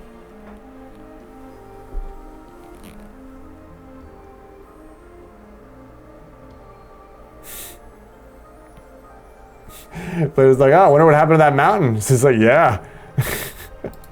You do. You wonder what happened to that mountain.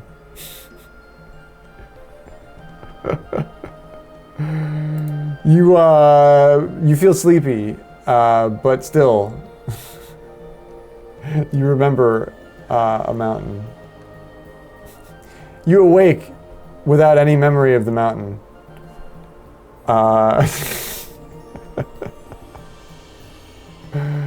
What about that mountain? You remember? You don't remember that.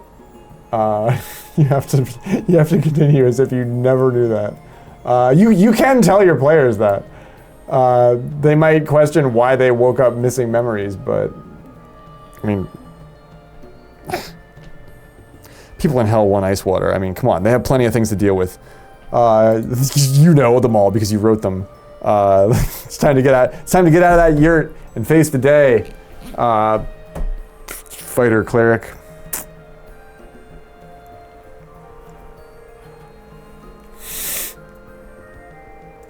Gotta love the false Hydra. I was always a fan of, what's the little mini beholder? It's not like a full-on beholder. It's like the little itty bitty beholder. It's pretty easy to kill.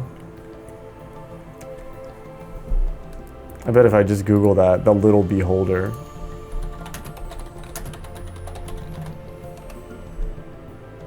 The gazer, yeah. That's all I did. I typed in the little beholder into Google and it gave me exactly what I needed. Oh no, somebody's playing Peach? Oh no. The beheld is a gazer. Tiny, unintelligent beholderkin. Who followed their creator like an aggressive pet. The fact that beholders consider him using the option served familiars or evil spellcasters, sometimes serving under beholders themselves. Interesting. Okay. You want a rematch, Suze?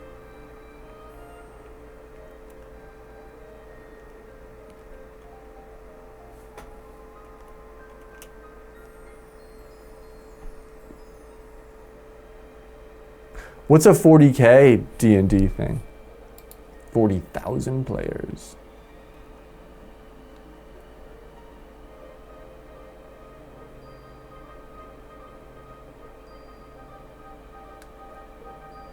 But beholders are like fucking no joke. Like if you put a beholder in a game, like you're an asshole.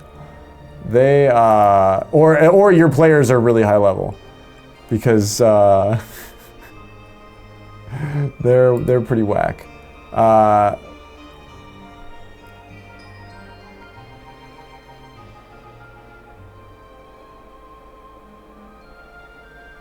However, that is an adorable rendition of a beholder. I gotta tell you, that's the cutest fucking beholder that I've ever seen in my entire life. That's a beholder. That's more like a beholder.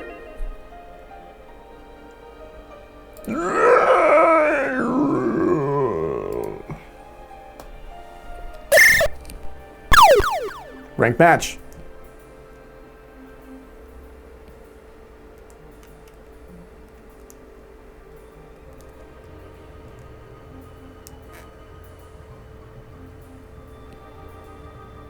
Gazer just having a little look around. Yeah, yeah. Just like, excuse me, I have to pee. Anywhere, anyone? Hello? Oh no, oh, this is not good. This isn't gonna go in either.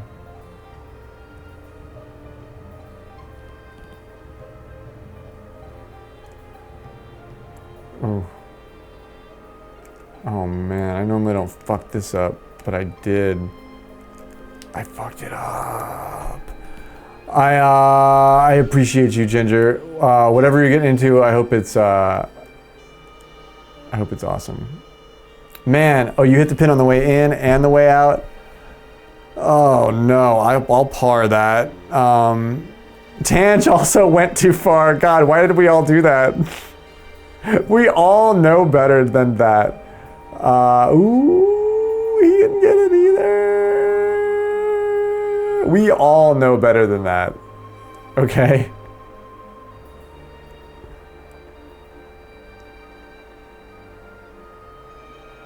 They tried to prank a beholder and got flung off a tower. Yeah, they're like really powerful.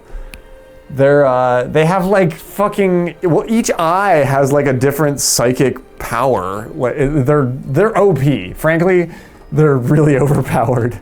Like each eye does different types of damage. Like, and you have to like, there's no way that you have a counter for all of them. So the idea is that you have to take out the ones that you don't have a counter for somehow. But I've never beat a beholder. They ended up killing the beholder like 40 episodes later. Yeah, it takes that much leveling up.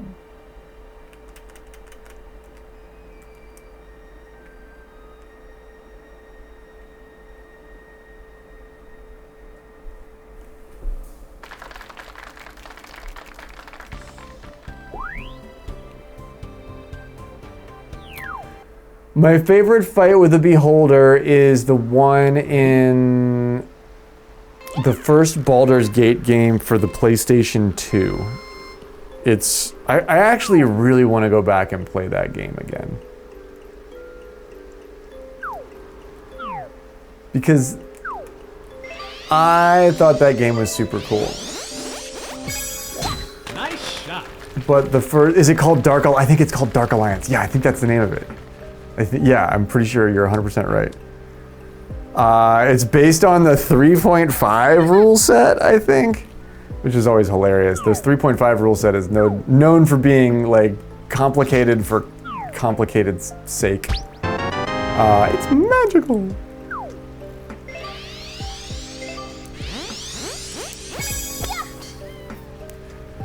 Was there a second one? I always wanted to play. I always wanted there to be a second one.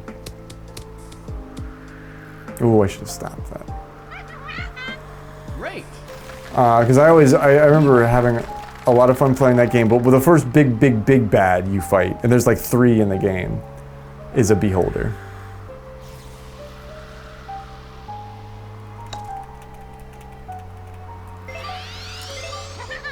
That might not be enough power. Oh, I fucked it up. Nope, just fucked it up.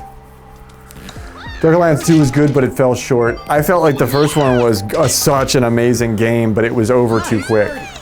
And that's what always made me be like, that was a really good game.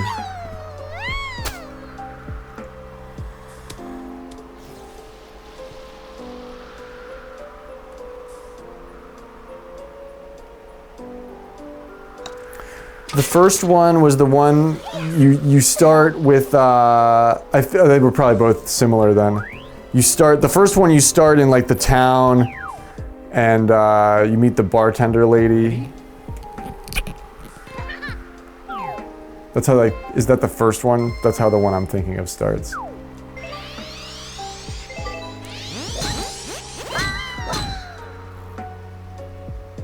Oh man, we're going big right. Can I clear anything here? Oh, this is gonna be bad. Actually, I think I'm gonna get lucky and hit the rock. I'll take it. I didn't even know there were cheat codes in that game. I remember wanting so badly to have somebody to play that game with because it was like it was a co-op game. Like you could play simultaneously with somebody else, and it was so cool. Oh no, we can't make it out of that. But I did do it with the driver, so we're up here. Nice, huh? Second one, you start outside of town, and you got to get to Baldur's Gate. Okay, yeah. In the first one, you're in Baldur's Gate for like a second, and then you leave.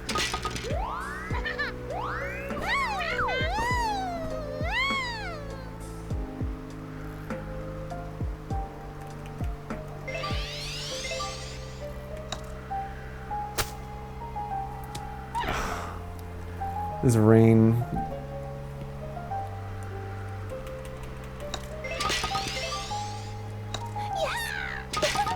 All right, Nice. me and Suze are tied.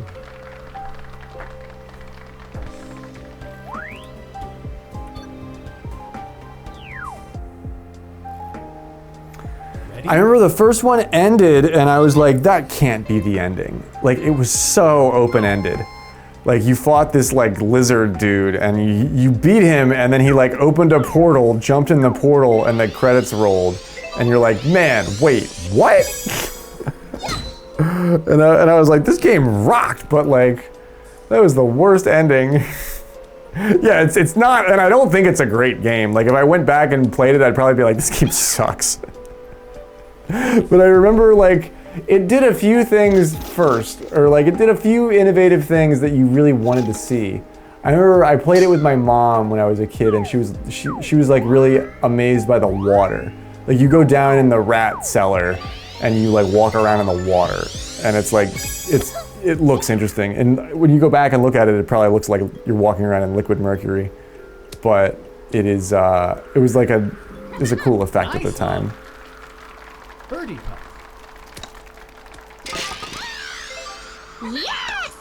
And Sony always did their Nice birdie. their classic Tomb Raider thing. Like all the bartenders are really like well endowed, and they all their boobs move when the camera moves. I always remember being like amazed. Well, I mean, it looked, of course, amazed, but just like from a physics standpoint, like most games didn't do that at the time, or they didn't look that good. And that one did. But yeah, Path of Exile, Diablo. I think I started playing Diablo 2 really heavily after that, or maybe like finally like got into it. I remember being really into that. But that was around like, I remember being really into Diablo 3.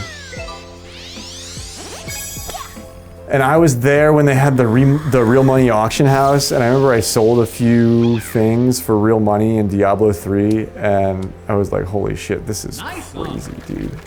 But they got rid of that. I always think it's kind of amazing how that faded into, oh no, I'm fucking up all my short game. It's because of the rain, I'm overpowering. How that faded into obscurity so quickly. And it worked so well. The real money auction house, like I had this witch doctor that Ready? I got like set items for, and I sold them for like $100. And I was like, holy shit, I can't believe. And then I remember I read about this kid that made like $10,000 playing that game. And people were like, yeah, he has to play it like, 20 hours a day. But I just remember thinking that was just like, I was like, how the fuck is that possible?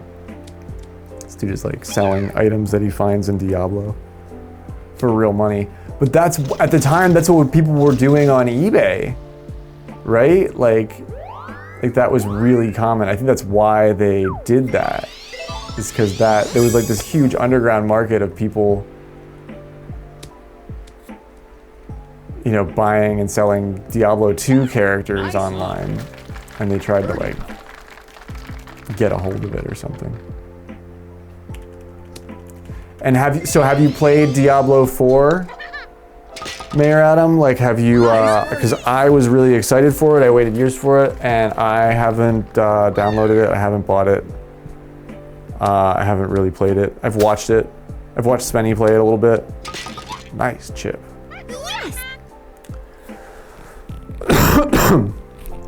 Dude, I remember that, and I remember not even knowing what I was looking at. I remember knowing that there were scams on the internet as a kid, and then I remember going to eBay. I remember going to eBay pages and looking at Diablo 2, like necromancer characters. And I remember being like, this can't say $1,000. Like I know the number that I'm looking at says like $1,100 or whatever, but like that can't be real. I was always like, this has got to be a scam. Like there can't be. But if I would have sold my shit at like the peak, like I could have sold my one, Amazon for like $1,000. Ready? I couldn't believe it. I played Necro and I played an Amazon. In Diablo 2, I played an Amazon before the expansion.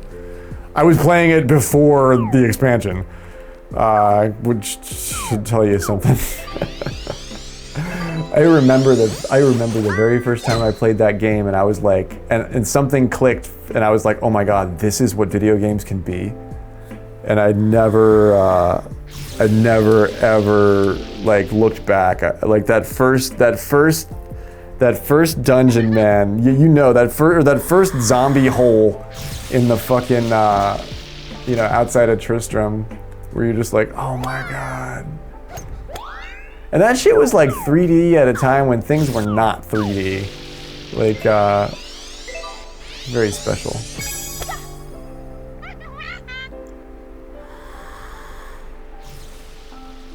This looks good. Ooh. Great. Eagle Pit.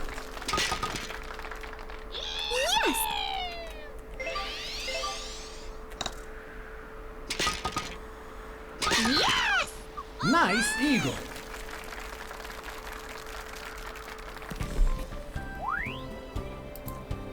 And I remember there was a magical time when I was playing Diablo 3 with friends before the Years of Turmoil. But that was when the Real Money Auction House was there, and essentially that was a beta. Like I had 500 hours into that game when they started announcing like changes, and I was like, oh wait, why would you change that? And then we realized, we're like, oh my god, we've been in a beta test for 2 years, and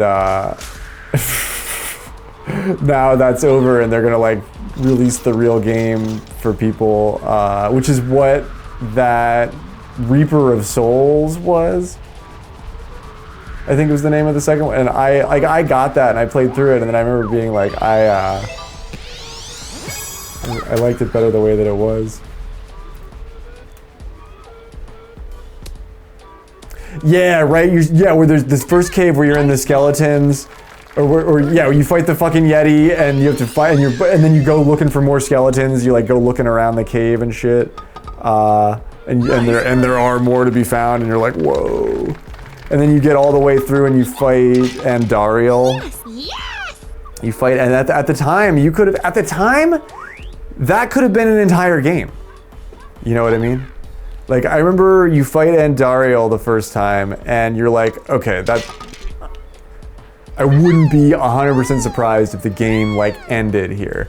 And then you're like, wait, no, this is like 20% of the entire game. And then you go to the desert, and you are like, oh, well, I'm never going to bed again. Once you hear the wind blowing in the desert, and you realize like what the game is gonna do, you're like, oh my god, this is why Nick keeps telling his mom that he has mono. and stays home from school all the time to fucking play this game. I remember my buddy Nick had mono, and like had to stay home from school for a month, and then like he got better, but then I remember he was always just like, yeah, I'm just gonna stay home and play Diablo forever. I wonder where he is.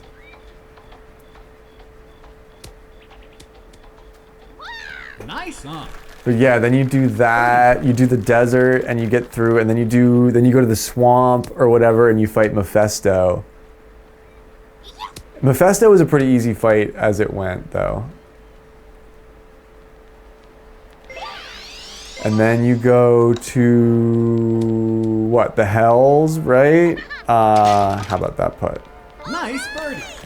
But then the expansion came out, and then you went to that fucking like snow. You went to the northern place where it was snowing, and you fought Baal, right? Did you fight Asmodan in the first one without the expansion? Was the Asmodan fight Ready? there? And then because Baal was the expansion with the snowy barbarian level, and that. Because that gave you the druid. Once you got, then you could be the druid after that. Asmodan was D3? Oh, okay, all right. What was the other one? Oh, Diablo. Yeah, that was the other fight. Duh. Baal, Diablo, and Mephisto were the ones that you fought in that game, right?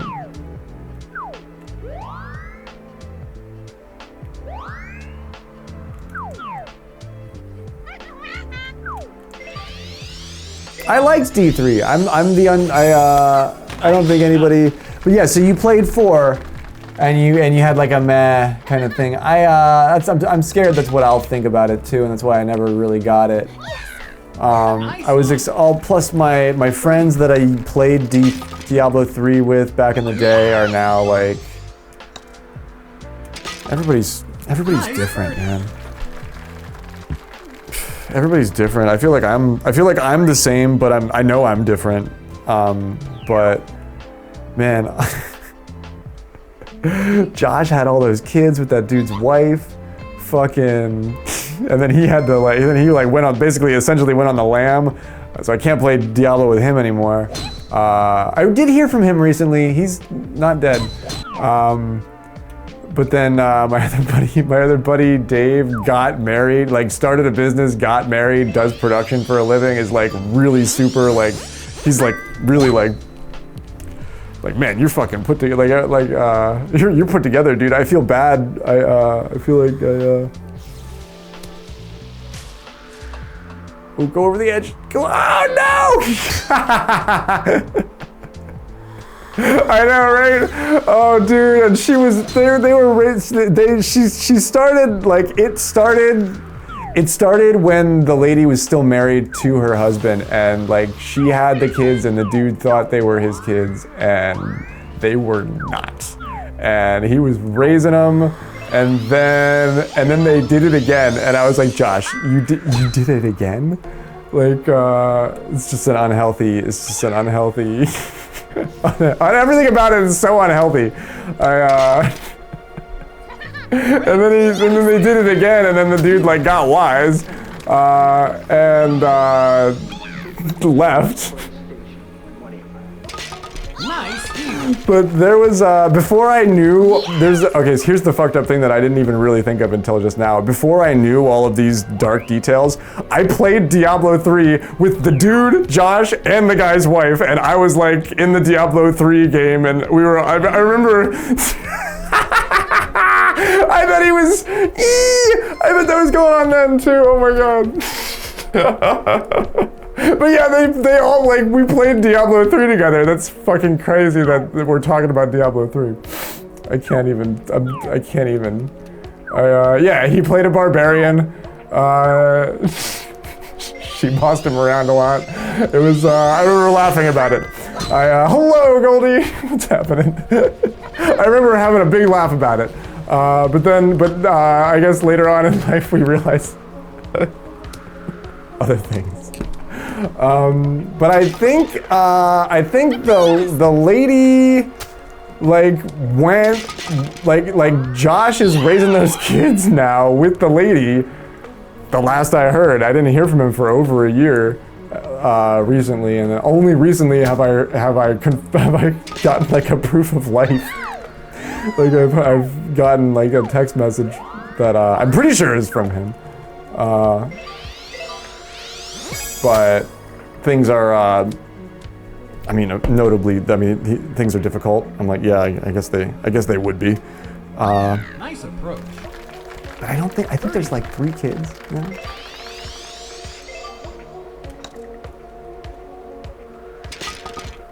Nice birdie. Nice eagle, Suze.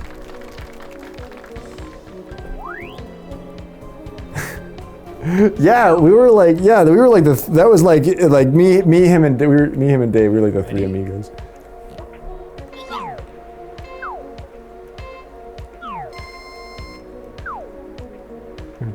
We would do all sorts of fucked up shit in Pittsburgh. But I liked how like we all did this we all did the same sort of stuff. We would like work together sometimes, which was always really cool too. But that was like a long time ago.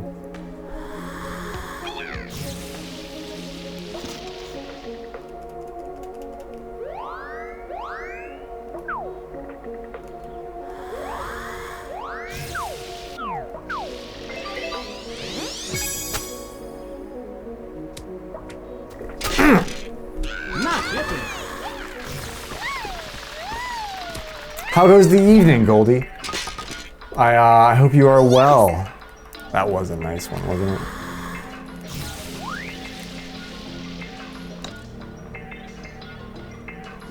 Oh, fuck. Oh, Suze, oh man. Oh, and that's that's a pass. Jeez, I thought that was, oi. I'm sorry, Suze. I thought that was, a bird.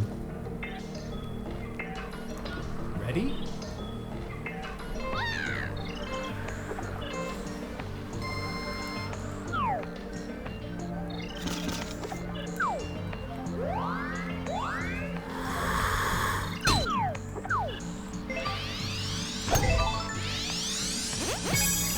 Nice shot.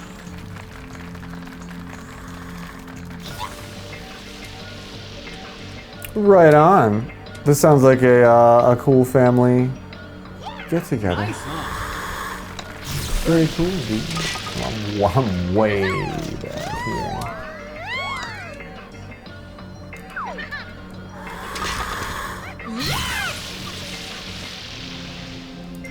Oh no. Yes! Standard maybe would have gotten me there. All right, we give it up. We go for the tie. Nice par.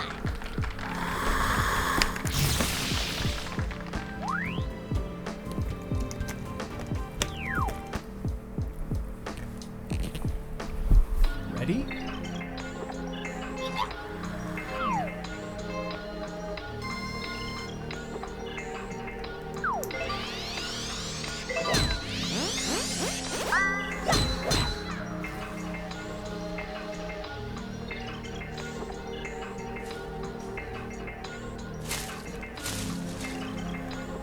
We'll get a good look at the daylilies. I like these flowers.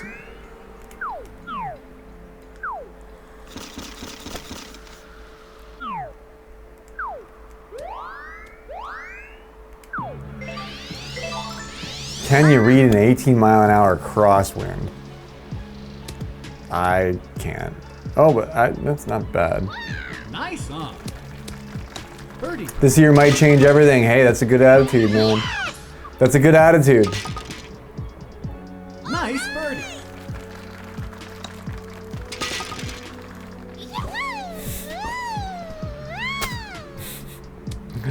You gotta have an attitude like that. Let's put it this way. Josh wouldn't be where he's at if he didn't have an attitude like that. I'm not making fun of anyone. Hey, get some sleep, my man. I started too late. I started late tonight. I will see you for Monday at some point, probably. I think I'm gonna play some Zelda later on. But good night to you, Mr. Mayor. Thanks for keeping this city running.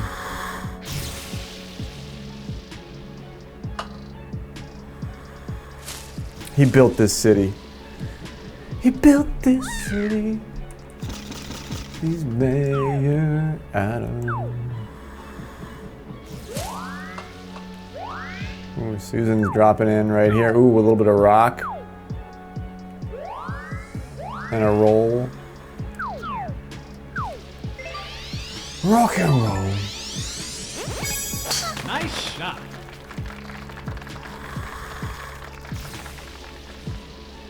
We built this city on Monaco Joe's. Yeah, that's their. That used to be their tagline.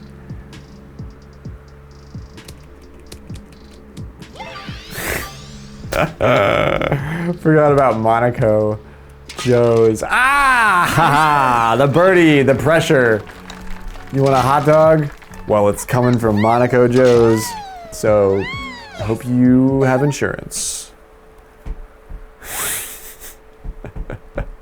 Way to put the pressure on, says Susan. Oh no, it's wide! She's like, oh god, don't eat the hot dog at the Monaco Joe's December to Remember sales event. Monaco Joe's has one of those? Yeah.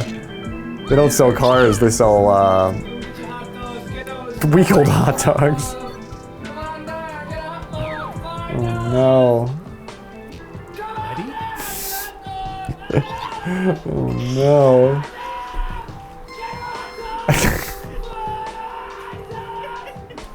Yeah.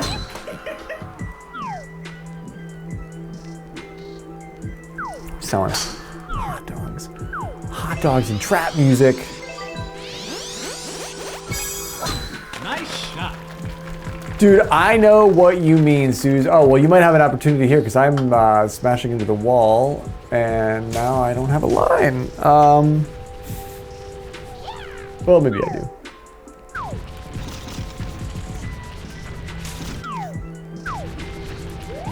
Man, Ridge Rock Lake is one of those ones where, yeah, you know you can put that 22 down, no prob, and you're throwing 16s. Nice shot.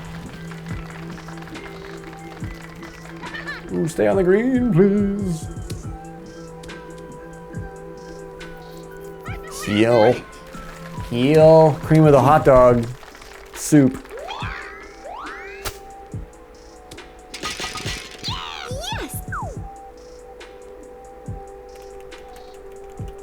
Dude, I bet cream of hot dog soup would actually be really good. Nice. I bet that would be really fucking good, dude. It would be like chip beef on toast. It would be like SOS. Cream.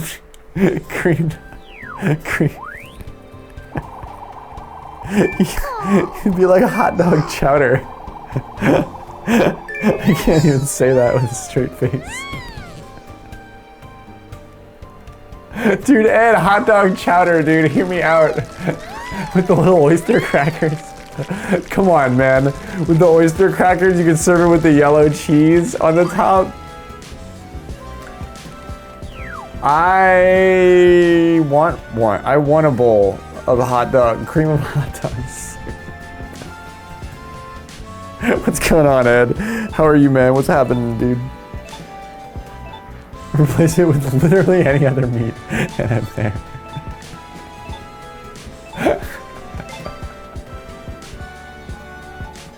I know, right? It would be better with literally any other meat. Hot dog shaped oyster crackers. Yeah, just do clam chowder, but do it with the little fucking hot dog shaped oyster crackers. We'll call them hot dog crackers. Let's call them hot dog crackers and we'll sell them for twice the price. Goldie, make it a TikTok, or whatever. Fucking, we're selling hot dog shaped oyster crackers, at a killing price. It just sounds like hot dogs in a blender. I'm imagining it like a clam chowder where it's like little pieces of hot dog in like a cream soup.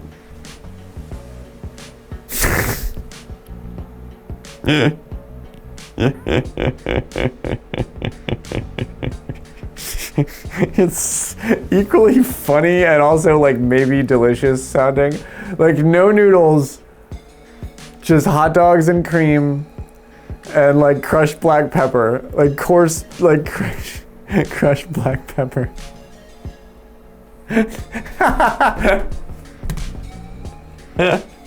What if it's bigger? What if the pieces are bigger? Like, okay, if you don't like the little teeny pieces of hot dog, what if we make it? We go to for like grade B, where it's like cut up hot dogs and mac and cheese, or cut up hot dogs and mac and cheese size hot dogs. Chip beef gravy is just nothing more than a flat hot dog chowder. No, it's right. So hot dogs and warm milk. more like warm sour cream. I'm fucking literally drooling.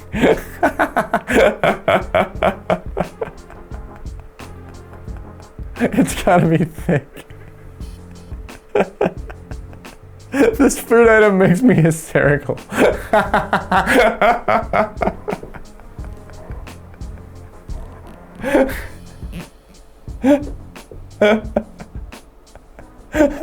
sorry, I can't even stop. I keep like making myself more fucked up over it by thinking about like how it would look, and I'm like, man, that looks delicious in my head. Like I can see the picture of it on the side of a can. Like, sorry, I'm sweating. I'm having like a fucking moment.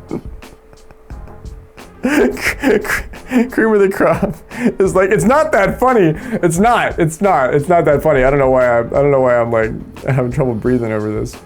Just give me a minute.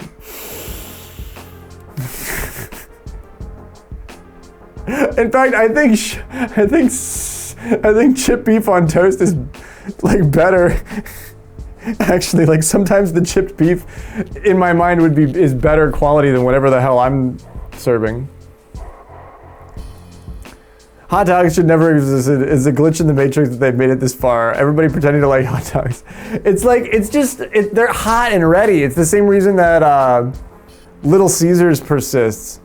Like, hot and crispy.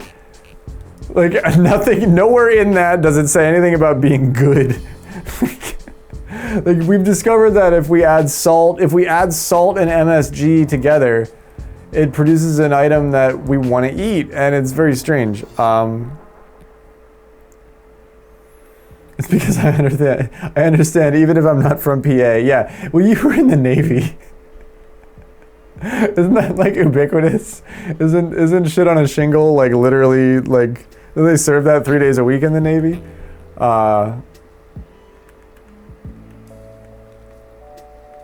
Do you wanna play Spiky Bombs? Hot dog. Okay, so there's a lot of bad hot dogs. I agree with you, Ed. There's a lot of bad hot dogs, and I think what I really do like is a bratwurst, not a hot dog. I think that's what everybody's craving. We'll just do Ridge. I think everybody's craving like a crispy bratwurst on like a toasted bun, you know what I mean? One of them is real food. Yeah, dude, that toasted bun with a crispy, juicy bratwurst and like, yeah, like that's just a cured smoked meat product. Like I appreciate that. at a certain level, hot dogs just become. It's like a edible bag. It's like an edible plastic bag full of pink slime. Sorry, I'm having trouble thinking right now.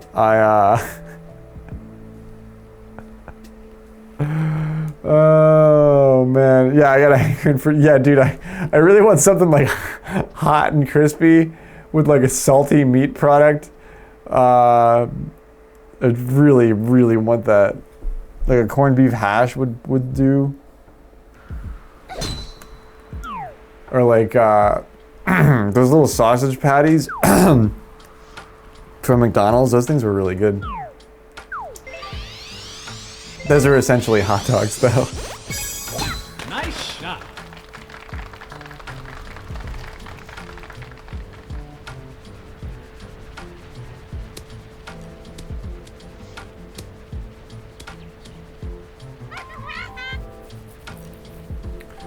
I feel like it's one of those, like, wartime foods. You know what I mean? Like America became obsessed with like its weird industry or whatever. Like, and then we just kept doing that. Like Nabisco. You know, like Nabisco. Nabisco is short for the National Biscuit Company, which was established during World War II. Are we right about that? Or World War, is it as old as World War I? It was established to make fucking biscuits that wouldn't rot. So we could ship them overseas to soldiers, and so we could feed them. So we could feed essentially dog food to humans and have them not die. That's what that company was built to do. And then it was 100% subsidized to do exactly that. And then all the wars ended, and they were like, "How do we keep selling this weird biscuit meal that we developed? Because we're not subsidized anymore, and we got to find a way to make it turn a profit. How do we do that? Johnson, get in here! We gotta guard. First of all, we gotta call it something that's not the National Biscuit Company. Nobody wants to buy our fucking food. It sounds really like Resident Evil." And they're like, "Well, what if we, well, fucking Larry works at DuPont, and he says that they are developing this weird, like, hybrid sucrose product that doesn't go bad, and it's really sweet and tasty, and it doesn't kill you when you eat it. So maybe, like, Nice shot. maybe we could get Larry to sell us that at, like, a subsidy, and then we could mix it in with the biscuit meal. And then we could add maybe we could add a little bit of that vulcanized rubber that we're trying to get rid of somehow. We'll just mix a little of that in there. A little goes a long way with that, and that'll tint it really dark black. And then hey, shit, Larry, this isn't half bad. How are we gonna sell this? Well, let's fucking put cream in the middle. Gotcha, yeah. Nice He's bird. a brilliant man, that Larry. Give him stock options. Give him stock. What are stock options? I don't know. Let's fucking invent them. It's the 1940s. It's the 1940s. We've got the SEC now. How are we gonna get Nabisco to make any money? I've got it. I've got it, Johnson. We're getting into finance. Hot dogs grew on me recently, says the native Frenchman. And rips a piece of his scalp out. And it's literally like... the guy who's been eating like fucking like organic food, like amazingly prepared French cuisine his entire life. He's had access to it. Goldie's, I believe, lives in Paris. Or outside of Paris, and that's what he's like. You know what? My favorite food is hot dogs. I think American hot dogs.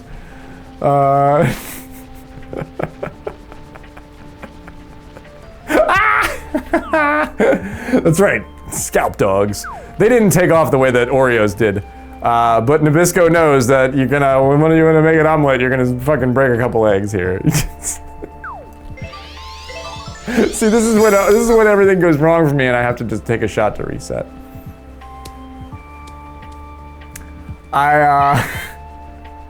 You gotta get off those hot. They're habit forming. Goldie, listen to me.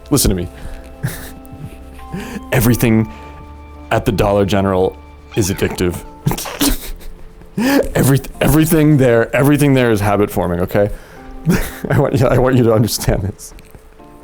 That polypropylene glycol or whatever they say it's safe to eat. But I think it's addictive. I think it's habit forming. I think they know it's habit forming. In fact, I think that might be one of the things that the National Biscuit Company's really good at is making it so that you actually physically have to keep eating the product or you experience withdrawal symptoms. Nice. Man, yeah. Okay, so I've had a good bologna sandwich, but nowadays, if I get it in my mind that I want a bologna sandwich, I'm like, man, can I just have like a roast beef sandwich? Like, just go to Arby's. Like, just go to Arby's. Ooh, nice putt, Goldie. Nice putt. Yes. Which hot dogs do you love the taste of? Because they're all essentially the same ingredient. They're all essentially the same ingredients. The taste will change based on the amount of salt or MSG that they add. Fried bologna with a sharp cheddar. Yep, that's what I made that a lot when I got home from school as a kid. The old wrap the bologna in cheese and put it in the oven. I did that a lot. And it was good. Nice shot. But I haven't been getting deli meat lately. Now that we're talking about all this meat, I want some of that. I want some of that deli roast beef. Make a sandwich out of that. Pan fry it until the edges curl up. Yeah. I used to do this thing where I would take bologna and string cheese, like cheese sticks that you peel like string cheese. I would wrap a piece of string. I would take the string cheese out of the plastic and I would wrap it in a thing of bologna and I would put a toothpick through it and I would get like 4 or 5 of those going on a cookie sheet. I'd put them in the oven and and the cheese like melts out and like gets crispy on the cookie sheet and then you like scrape it off and it's like crispy and hard but it's also sort of like oily and delicious. That was, man, yeah 11-year-old Graveyard used to make that a lot.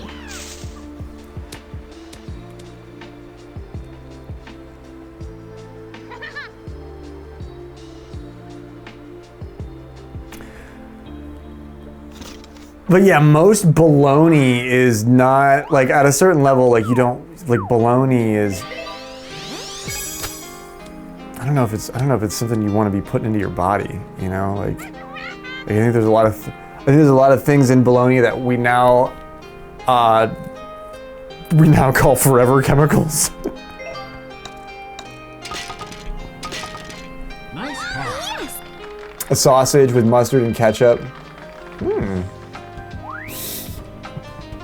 Goldie really does have an Americanized taste.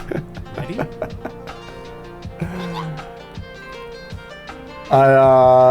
Man, yeah, take us back to the boardroom of the National Biscuit Company, Ed. I should fry hot dogs, wrap them in bacon, and put mayo on it. Man, that actually, yeah. I like that with, like, you do that with like a chorizo, like something that's like a spicy, little spicy meat tabbouleh. That could be fucking delicious, actually. I started putting olive oil on everything. I took this Mediterranean attack angle to everything like a year or two ago, and now I never stopped doing it. And now I just want to like toast things and drizzle them in olive oil and eat coconut chunks.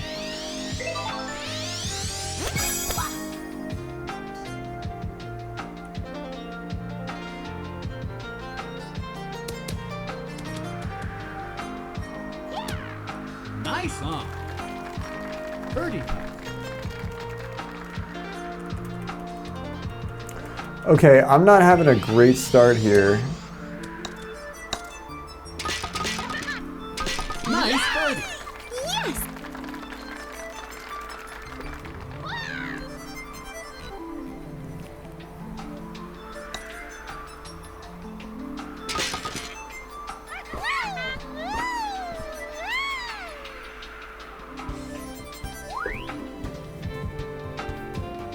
I learned from you, Ed. I learned from you.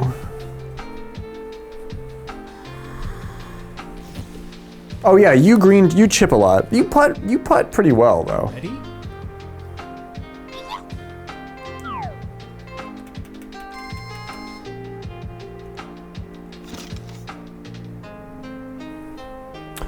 Can't lie, hot dogs used to be average. Like he didn't care. He was blasé about the hot dog. But then for some reason, a series made you wanted to try one, and you had one. See, that's the habit-forming effect of a hot dog. Which brand? What kind of hot dog? Do they sell the same types of hot dogs in France that they sell here? Like, can you get an Oscar Mayer wiener, or Nice shot. or is it like a local thing?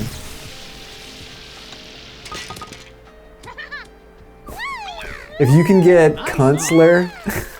Birdie putt. Kunstler hot dogs, they're great because they have cunt in the name, but also they're really, really good.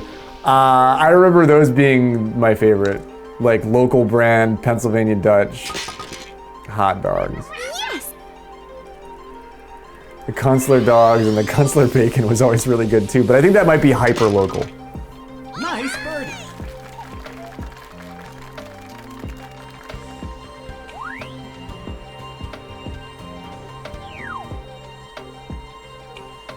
Ready? Man, TwitchCon would be the place where you would see a perfectly done hot dog wrapped in bacon and dipped in mayo. That just sounds like some ASMR as fuck dish that people would be like, you'd have, like that would be being made on the front page of Twitch by like some super hot girl like every day. Like they call it the, I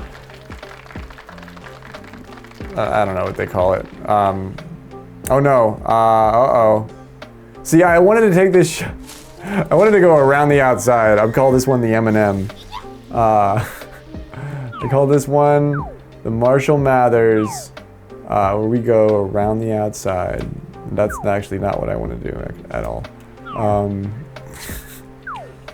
Not even a little bit do I want to do that.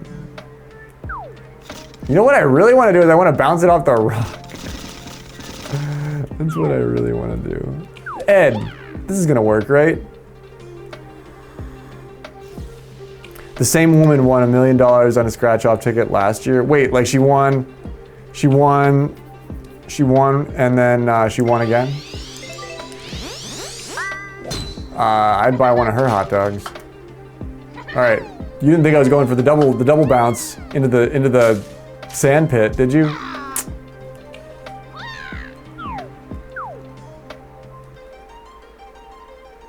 No, sorry, the hot dog woman won $1 million.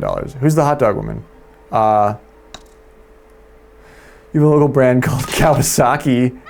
Kawasaki hot dogs. Kielbasi. Yeah. I don't think I can get out of this, Ed. Ed, I don't think I can get out of this. Oh, nope, I'm out. Oh, damn. The bacon lady. Kowalski. Not Kawasaki. Kawasaki hot dogs. Whew, yeah, the Japanese hot dogs are different. What the fuck?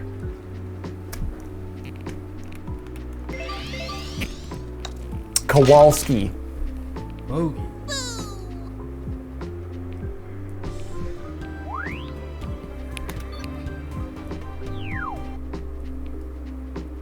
That one was for the bacon lady. No, it's okay. We got like 8 different conversations going on, which is good. I do well with that, but sometimes I lose it and I don't get it back. Perhaps a Polish company. Yeah. Yeah, the Polacks and the Slovenians. Well, the Polacks and the Slovakians are always like, But Slovenia is always the one that everybody forgets about, and those are like a majority of the immigrants from that region are Slovenian. So, but it all sounds like that too. And the Hungarians near Harrisburg were sort of where I think my family was from. Great. Eagle.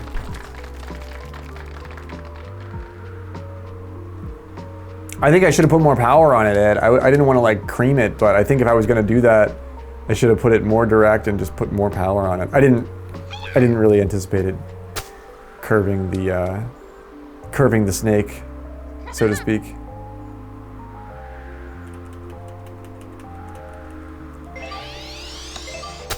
That's a lot of power. Yes! Nice. There's no way it had a, yeah, when do we take that shot? When do we take that shot? I can pull this back. I can fix this. Ready? Man, that Polish kielbasa is the best stuff though. The Polish make really good kielbasa, they make good salami, they make good sausage. The Hungarians and the Polacks are not that different. Nice shot. Most of the recipes are kind of the same. I find the Hungarians will want to use lots more paprika and lots more like spicy spice, where the Polacks make a lot of the same cured meat products, but they are just a little bit blander. Like the recipes are a little bit less. They don't use as much of that hot powder or that hot paprika. And of course, yes, the wurst. I never really liked wurst. I'm not a huge fan of like liver and onions either.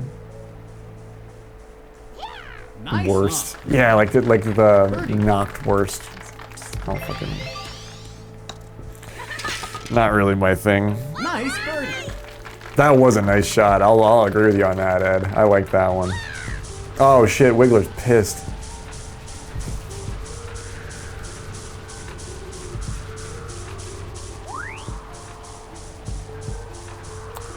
Goldie playing for blood here. Susan looks like she's gonna take her birdie as well. Still one up on me. Goldie with 3 here if he can make this. It's like 2.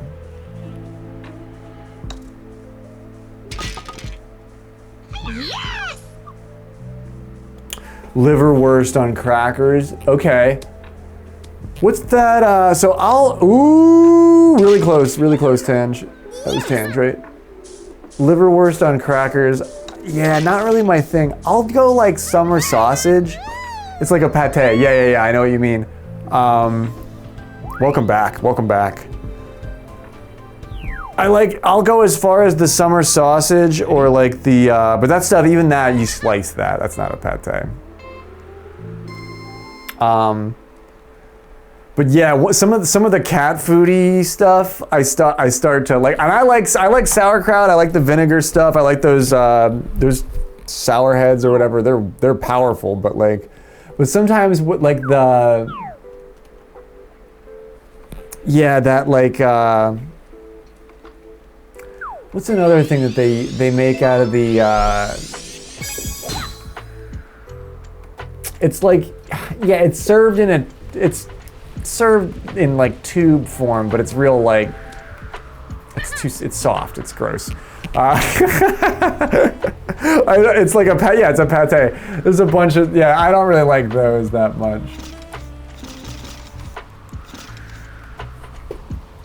Angry Wiggler Dorito does not make that easy. Like a fresh sausage. Yeah,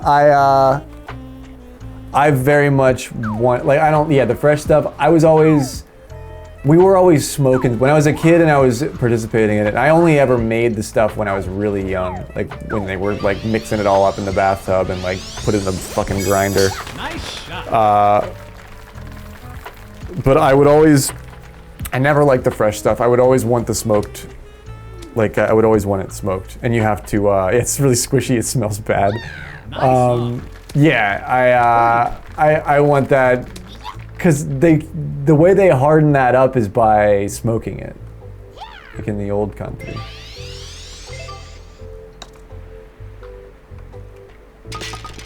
Nice birdie. That smoked salmon. I wasn't on the salmon train until just last week. I got a sushi roll. I got a king salmon sushi roll, and now I'm like, okay, I can do salmon again. I'm into salmon again.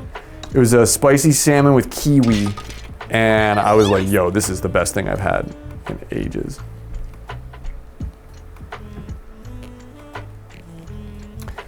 Dude, Ed, I've been trusting my gut, and I've been putting them in more. Like, I have a method for that, but oh, I have a method for that, but if I apply it quickly, I'm more accurate with it. It's crazy. Salmon. I was in a real tuna phase for a while. I still am. I haven't been able to get decently priced yellowfin or anything like that lately, so I stopped eating it. But all these had really good tuna for a while. I was eating tuna like every other meal. Nice shot.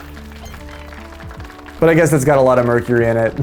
They tell you you're supposed to mitigate that, but I just really like it a lot. When you're forced to putt because of the wind, it's so uncalibrated because you only ever chip them. Dude, for real. And the chips are so much more accurate on certain courses in certain situations. Yes! I feel like we're gonna have a lot of that slopey slope situation. That situation pops up on Ridge Rock really frequently. Nice So I feel like I can use that, like what I just did there, where I look at where I make the arc in my head real quick, and then I just put it there. Because otherwise you have to count it.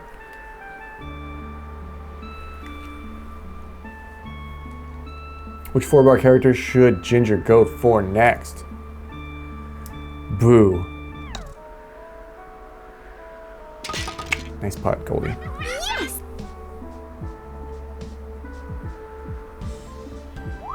Toad. I say Boo. Do you have Boo's visor? Ready? If you have the visor, you have to put it on a Kaiser roll.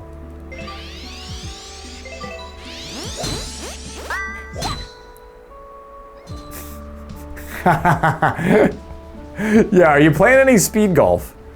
Because if so, Ninji's worth your attention.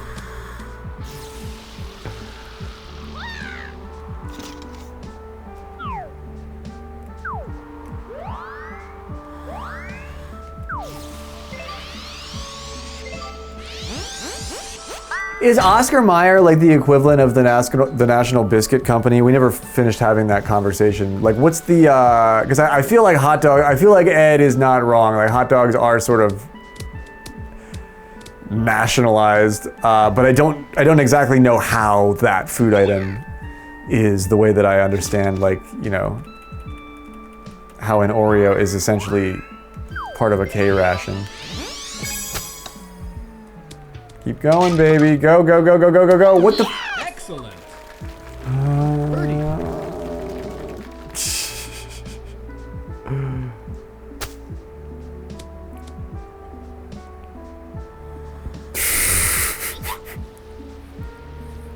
Ed does really not like hot dogs.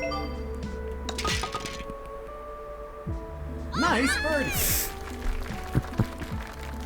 Yeah, Cream is like, I'm a fan of Ninjas and hot dogs and Ninjas with hot dogs and hot dogs made out of Ninjas. He's like, I'm not. He's like, I'm not perfect. Ah! Tangents though. Those Ninja hot dogs are expensive. You know how much there's a lot of prep work involved with a Ninja. There's not as much meat on them as you think there might be. Boo is well, she's undead, so all the other characters are actually alive. They have blood pumping through their veins. Does Wiggler have blood? Does Wiggler Nice shot. Does Wiggler have blood? Is there blood in his bones? Yeah, Boo's spin is like she's so touchy. She's so particular. But you can do some whack ass shit with her. Come on, kick in. No shit.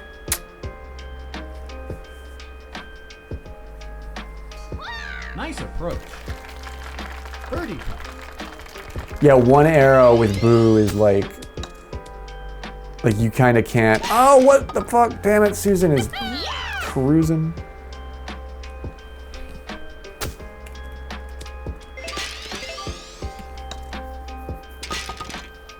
Nice par.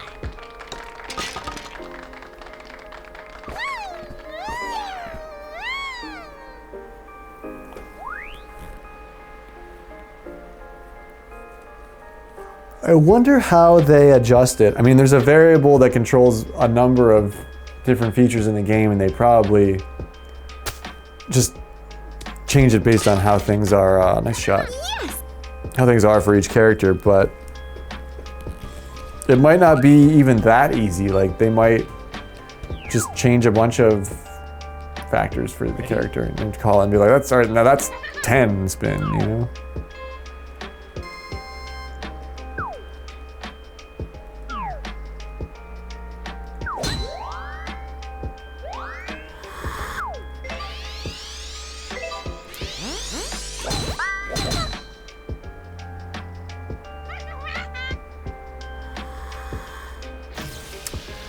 We've got a right miss hit, but I think this is the best case scenario for me.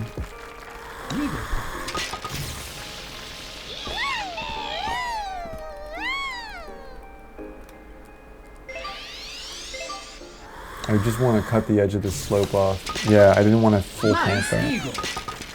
Yes! Like how Mario Kart stats don't tell the whole story. Yes, yes, yes, yes, yes, yes. Precisely.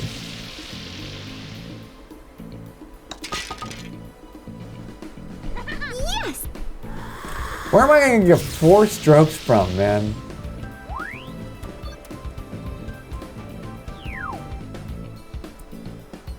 Ready? Susan has 3 eagles in a row? Going into Threeagle Street? Is that even possible?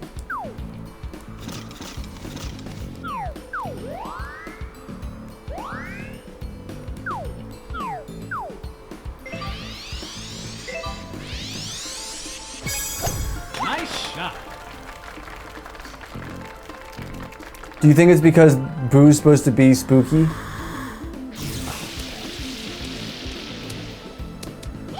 Nice on. Birdie putt.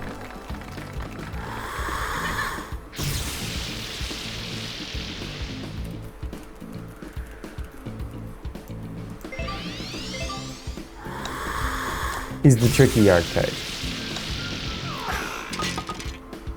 Not having a great round.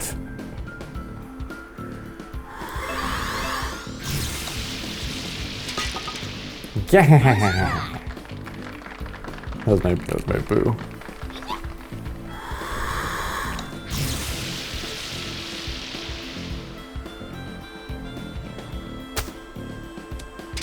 Nice. Nice sink. There was my one opportunity. It's true. NBH knows. But he he rammed that piece of legislation through Twitch because he's the president. He's the president of Twitch. That's a rule. That's a law. What's going on, dude? Yo, good evening, man. I hope the bong is clean and the hot dogs are crispy. We're talking about hot dogs. I did one of them. Yeah, he did one of them. Bust a hot dog move. Ed is trying to Ed is trying to like white knight on hot dogs, and Goldie, the only Frenchman in the chat is like, you know, I really like hot dogs. Like Goldie has access to like fucking the only one that has access to legit French cuisine, and Goldie is like, you know, I'm really getting into American hot dogs. I think it's my favorite food. Goldie has said more than once in chat that okay, so you know, I don't need to relay all this to you. That was the only part that I wanted to share with you, is that like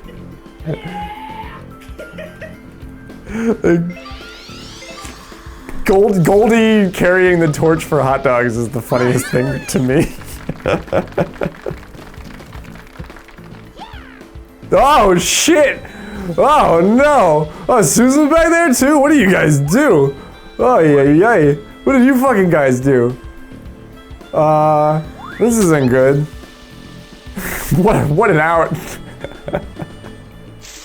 What an out from Tangelo. Goodness gracious.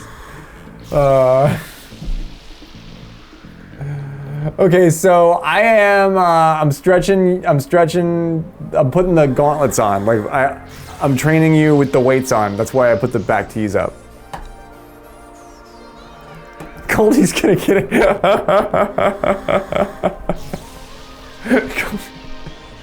What's another, like, really, like Goldie's gonna get a job working for Nabisco? Like,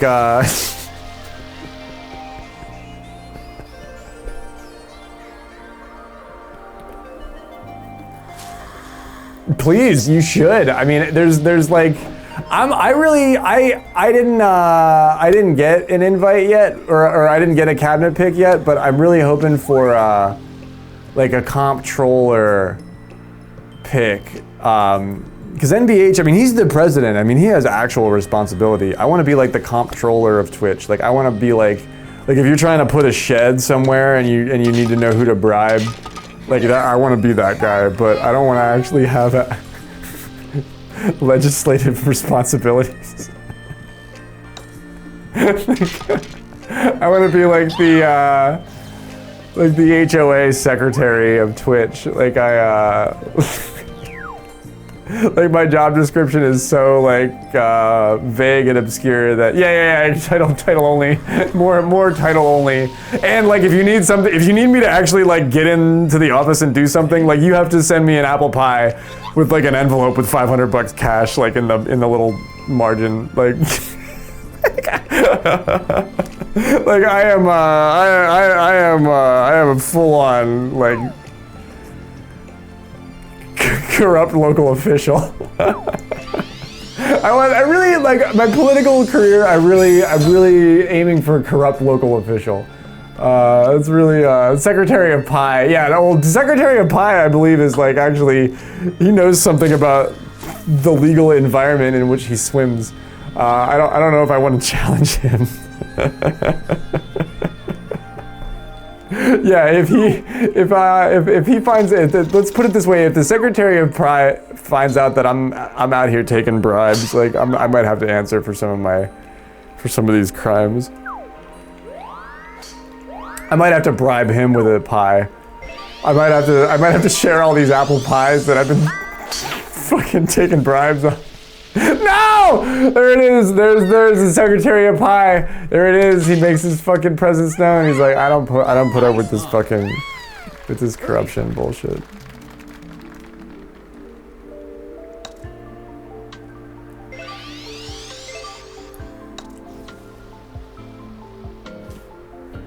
That was a guess. I just guessed. That was me just guessing right there.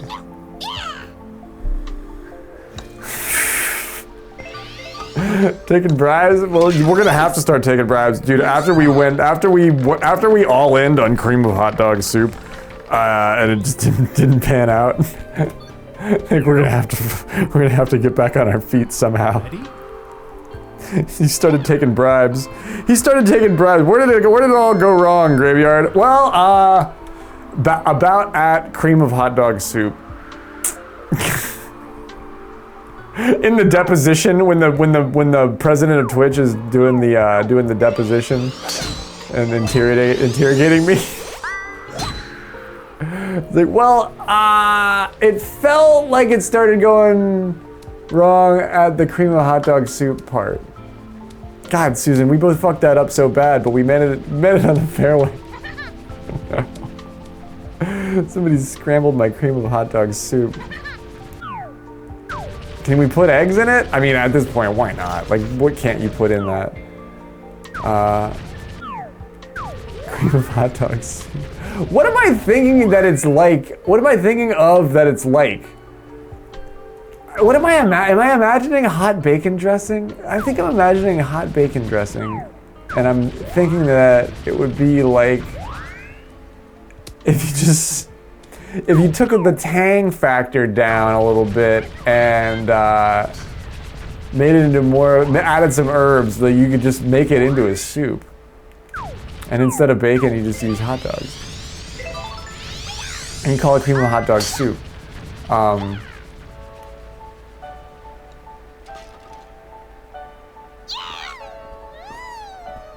Like a sausage shatter, yes. Yeah, dude.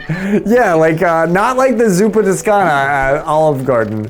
Not like that. That's a little bit creamy, but it's watery. I'm thinking of this. This has got to be thick. This has got to be like, I almost wanted like a white gravy. Like a sawmill gravy. Yeah. It's like white gravy with hot dogs in it. I'm not opposed to navy beans. I am not opposed to those beans going in there. GG's. You get your points back, Suze. She's like, thank God. Help us all in the face of this hot dog blasphemy. It's like white gravy. It's like that hot white gravy from the Cracker Barrel. You chop up hot dogs, you put it in that. And that's the base for cream of hot dog soup. We serve it every year at the December to Remember sales event. Somebody gets sick every year.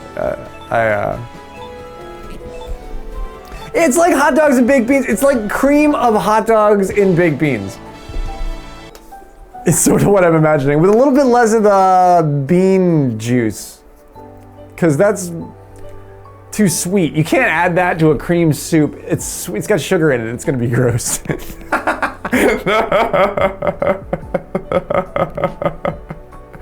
That's funny. Yeah, that's funny.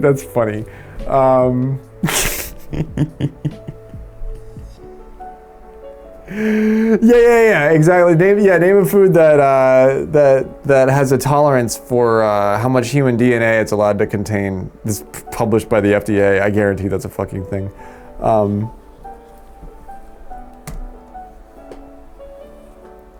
Maddie B, you can play golf with us, but you have to bring a hot dog. It's like stone soup. You have to add a hot dog to the soup. It's like a communal thing. Like, did you bring a hot dog? Did you bring the requisite hot dog, Maddie? Extra elbows. Okay, yeah, elbow noodles in the. Oh, and that's the human thing. Okay, never mind. I read that wrong. Because I'm thinking elbows would be good in the cream of hot dog soup. Like, that would be a good noodle if we're gonna add noodles. If we're gonna add noodles, like the little elbows, that's what I want. Thank you for the lurk, Tangelo. Tangelo's like, I don't care what you talk about as long as you don't have the cream of this soup be the hot Wiggler milk. Sorry for saying that out loud. Human limbs, what the heck are we talking about here? Oh shit, Goldie, you're into hot dogs. Wait till you get into Taco Bell, bro. Wait till you get into, if you're into hot dogs, man, wait till we introduce your ass to Taco Bell. Didn't somebody find a pinky in their taco one time? If you like American hot dogs, man, let me introduce you to another cured meat product that is even less food. Maddie's out. Maddie's like, I'm gone. No way. I was gonna play again. I was gonna.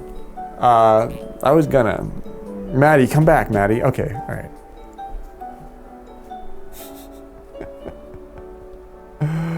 there was definitely a pinky incident, and I think it was Taco Bell. I do believe it was Taco Bell. Or was it Wendy's? I feel like it might have been the chili at Wendy's, which is also good. My mom used to get that all the time. It's not good, but it's just like something that I'm familiar with. I'm gonna play Boo. You wanna see what Boo's like?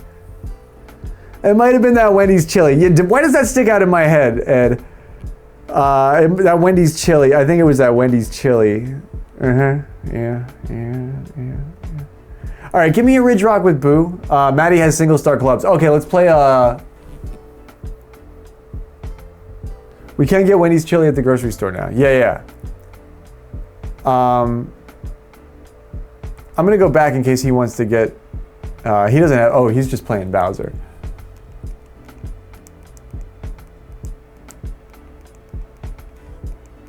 Maddie doesn't care. Maddie's like, I am King Bowser. It stuck out in yours too. Yeah. Berenstein Bears and all. The Berenstein Bears cut off their pinky and put it in a Taco Bell Happy Meal. What do you mean that's not true? I remember it. Are you saying not hot humans? What is it called in the? I think it. What is the human? I dated this one girl that had the recipe for how to prepare a human.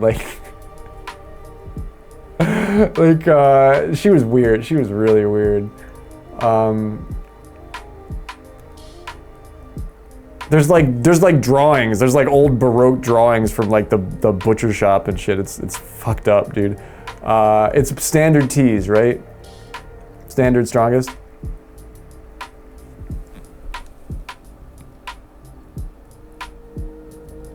Yeah, they killed Nelson Mandela. Where do you think they make all the fucking? Where do you think they? I can't even make that joke. That's horrible. I can't. I won't.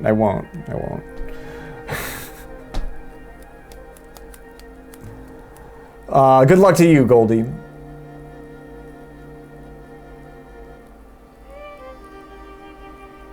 The forbidden hot dog. Whisper it softly. You're killing me softly with this dog. Killing me softly with a chili dog.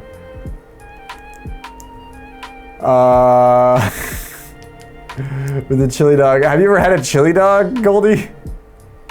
See, look at what happens when you do that with Boo. I almost went right into the fucking thing because I forgot who I was playing. Do you know what a chili dog is?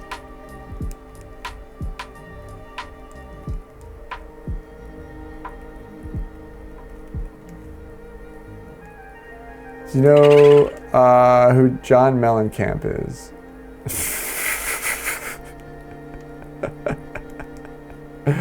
Have you ever heard a little ditty about Jack and Diane?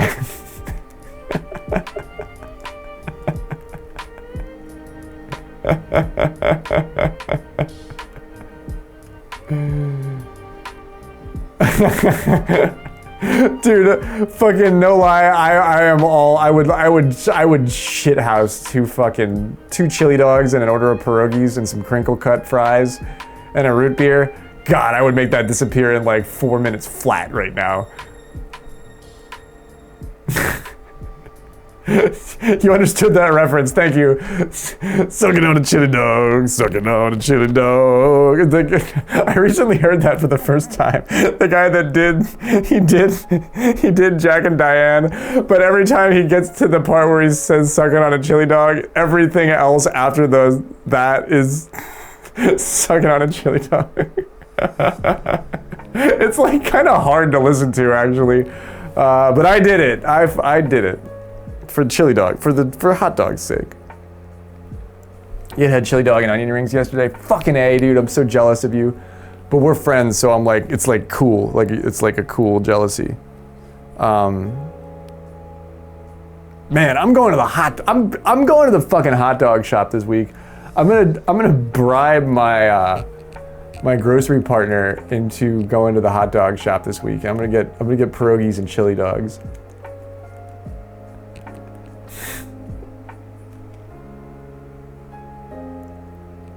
The Tasty Freeze. Tasty Freeze. Okay, why did that happen? That's curious. It's because I'm thinking about chili dogs. That root beer float. Ooh, man. The one hot dog shop, the local ass hot dog shop near me has the Fanta root beer on tap. And it's the weirdest soda, but it's like if you're gonna eat hot dogs for lunch, you gotta get that Fanta root beer on tap, dude. It'll change your life. It's something else. Oh man, dude. Fanta has a root beer, and it's weird. It's like watery, but it's good. Yeah, they have Fanta root beer. I've only ever seen it like on the fountain drink thing. Don't even get me started on root beer. He's like, yeah, you want to talk about synthetic ass American fucking things that aren't real? Root beer is real though. Root beer is like sarsaparilla. Yeah, that Fanta root beer is like, this shit'll change your life. Literally, you gotta have it with a hot dog.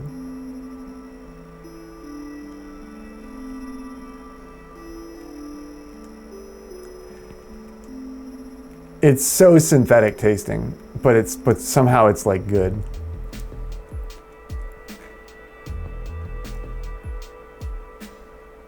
I thought that one arrow would do way more there because it's Boo. I'm fucking up bad with Boo. So Ginger, this is what happens when you play Boo.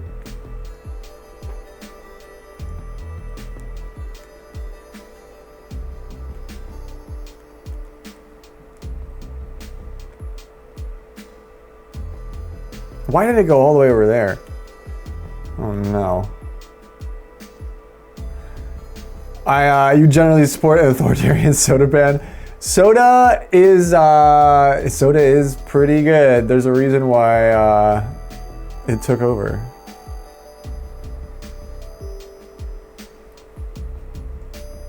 Didn't they do that in Philly?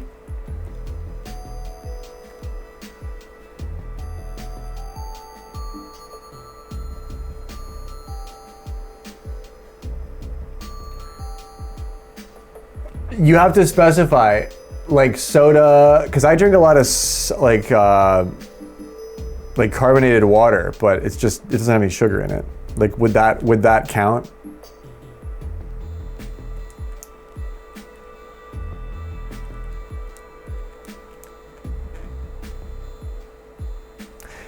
Did they do it in New York? Yeah. I think Philly was thinking about maybe doing it.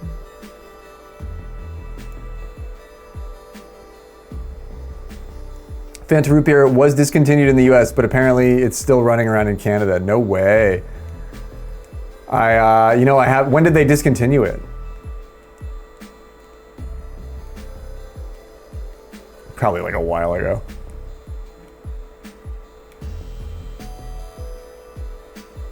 Well, you can't ban Coca-Cola because then how would we clean the corrosion off of our car battery terminals?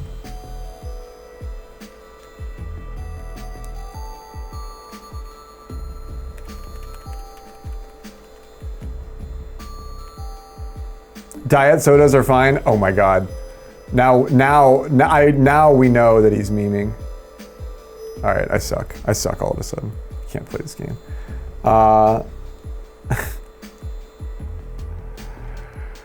Only Mexican Coke. You can ban it from being made, but you have to sell all the Mexican versions. Diet sodas are not fine. Diet sodas are the worst. Diet sodas are the ones you should avoid. there's a lot of science behind aspartame being like not that great for you.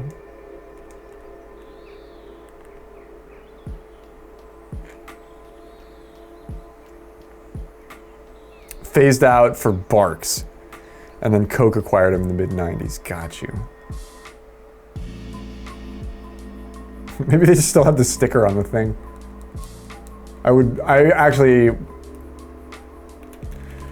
to go take a picture of it and see if it's, I want to see if it's still there. Man, I haven't been there in fucking a long ass time. Birch beer. Maybe that's what I'm thinking of. That's the flavor that I'm thinking of in my head is birch beer. Birch beer is like, you get root beer if you can't have birch beer, you know?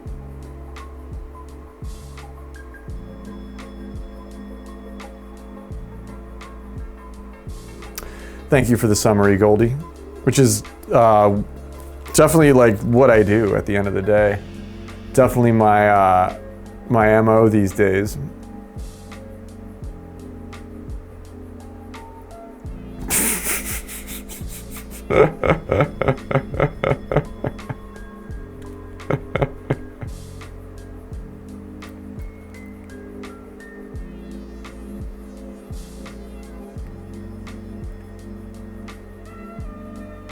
I've never wanted a hot dog more in my entire life.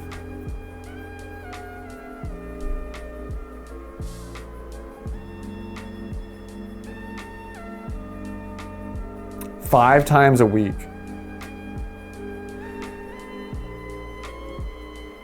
Man, I have a soda like once a month.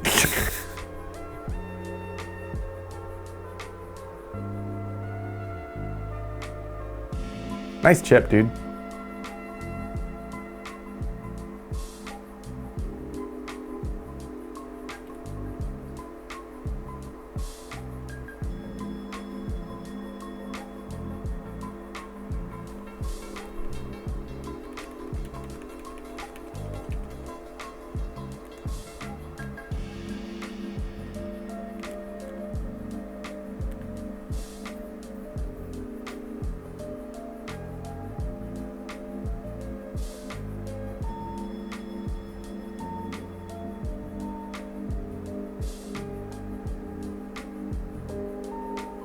Man, that was regular backspin too.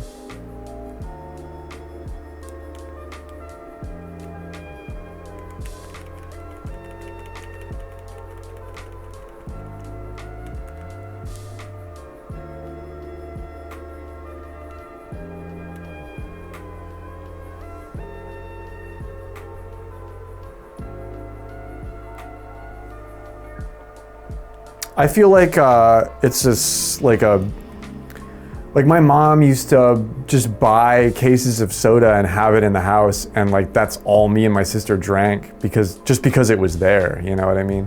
So like you can reel yourself back in from it, but if it's there, chances are you're gonna have one, you know, so.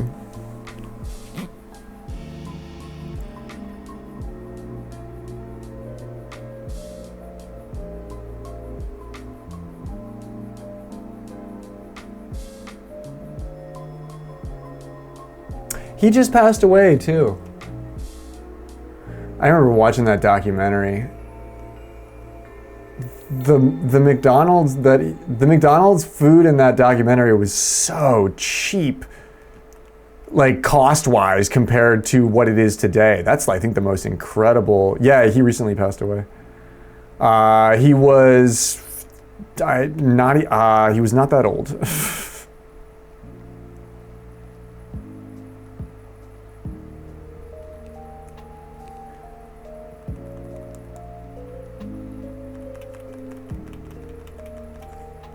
It did have the effect that they got rid of supersizing things.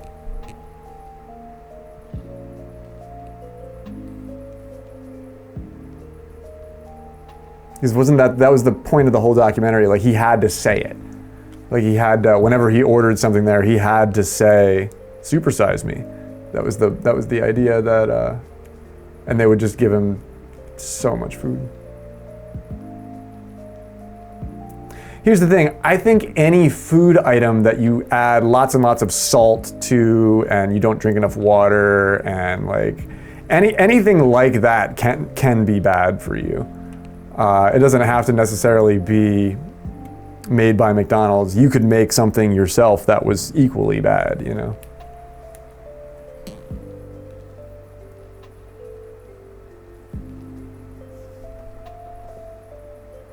I think different body chemistries will definitely react differently to that kind of stuff. I ate a lot of Wendy's in college with little to no side effects, you know what I mean? But I know a lot of my friends who would eat the same Wendy's that I ate, and they would feel like shit, and they would say that they gained lots and lots of weight, and well, I mean, the readings are one thing. He definitely looked terrible and gained a lot of weight during the course of it. Like, it definitely didn't have a positive effect on his body chemistry. But, you know, you might be more right about specific things here, Ed, because one of the things that always came with a supersized meal, no matter what, was like a quart of Coca-Cola. Like, he would get a big Coke no matter what, breakfast, lunch, or dinner. He was always drinking a quart of Coke. And maybe you can eat all the burgers in the world that you want if you like drink lots and lots of water and take a multivitamin and maybe eat a bunch of Brussels sprouts afterwards. Like, you might be able to like have the protein be a healthy part of your life, but when it's just nothing but salt and processed sugar and you have no respite from that, like your body needs water to process those things. And if it just doesn't get any in that situation, you have bad results.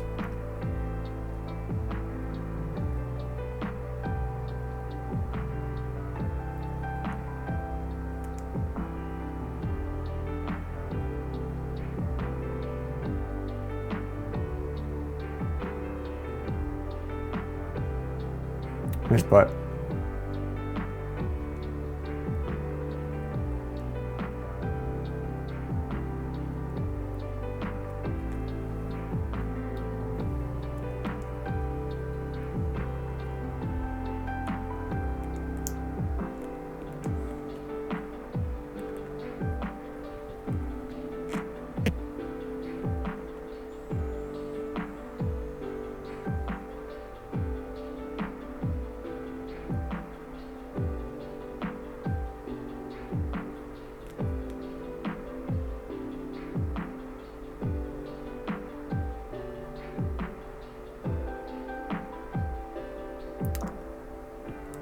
I can remember Wendy's and McDonald's getting even a little bit better, which made them a lot better in after like 2004. I remember when I was in high school, fast food was like,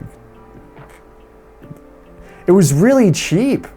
Like you could get like a triple cheeseburger value meal for like $5, you know what I mean? Like it was so cheap.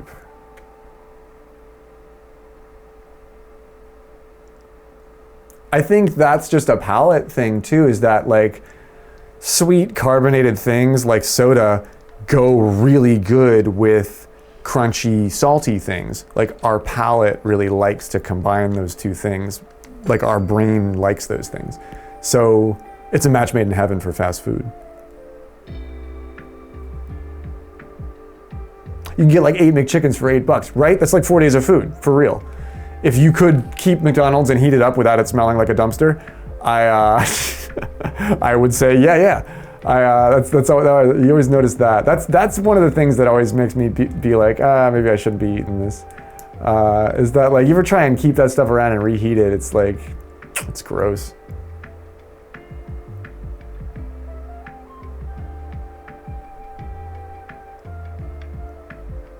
You can't get the fries to be good again, you know? You can't get like that, you can't get the burger to be like perfect again. Man, I worked at a Burger King when I was a teenager. I did that shit, man. And there's really nothing like sinister going on. It's just everything's frozen and it comes in big bags and there's a giant walk-in freezer in the back and they just, it's just there, you know?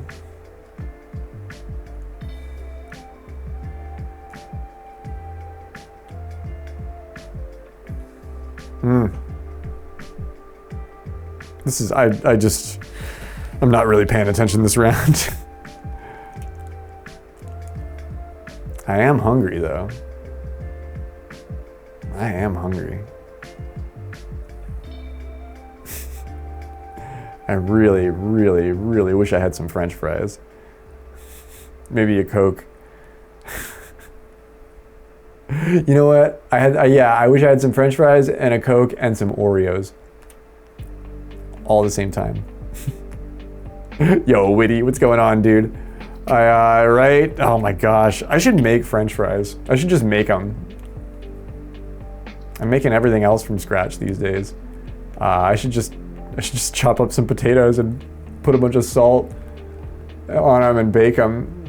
I don't have a fryer. They would just be baked. Not those Coke flavored Oreos. Dude, at this point, with all this talk of like synthetic foods and like soda and everything, like I'm like half in my head being like, I wonder, maybe they weren't so bad, you know? Maybe I should have a Coke Oreo. Maybe I should go get one. Maybe I should have a Coke Oreo. Should I have one? I got a whole bag. I got a whole fucking thing of them. I only ate the one. Maybe they weren't bad. Maybe they weren't bad at all. Maybe I just had a bad day.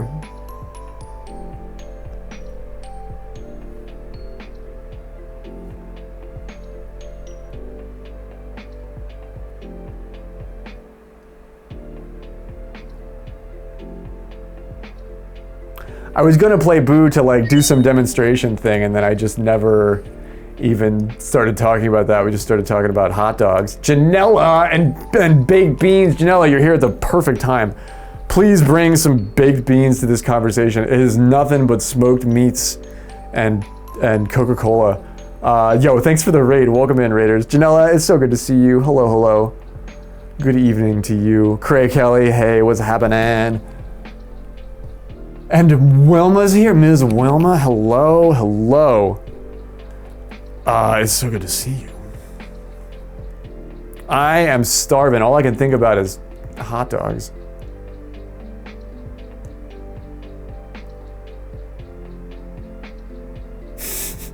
Damn, Witty, you're right, dude. We have been talking about food ever since the pineapple juice bar thing. Damn, you're right, dude. Yeah, man, I gotta go make food, guys. Wilma Coke floats. Wilma root beer floats. Thrilling. Thrilling as always, Wilma.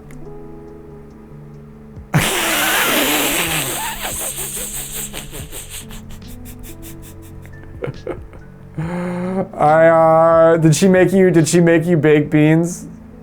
Wilma? Because if she did, she doesn't hate you. So she doesn't hate you. She doesn't. Rosa! Hi, Rosa. Hi. Wilma Golf Score Grow. Wilma Coach Show Grow. Wilma's got a lesson. She's got a one golf lesson with Graveyard voucher card. I promised to do some lessons. And I think that's funny because I'm imagining like my first day at like this ski resort, and I'm like supposed to give like lessons at the bunny slope or whatever. And I'm gonna be like, all right, Wilma, grab your club. Ooh, that's a hot dog. You can use that, sure. Is it frozen still? Yeah, all right, we can use that.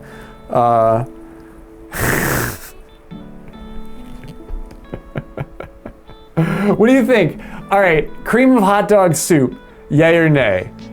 I have to poll the raters.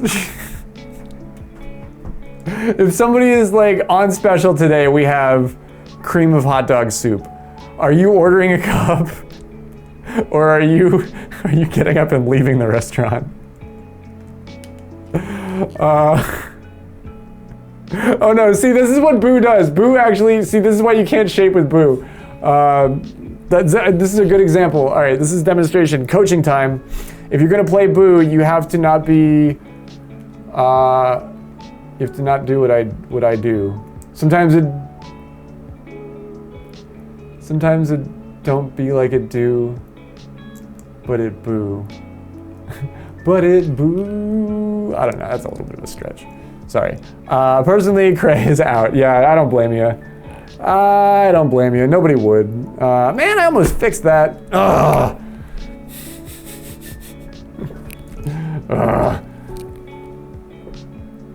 What does cream of hot dog entail? I'm thinking like,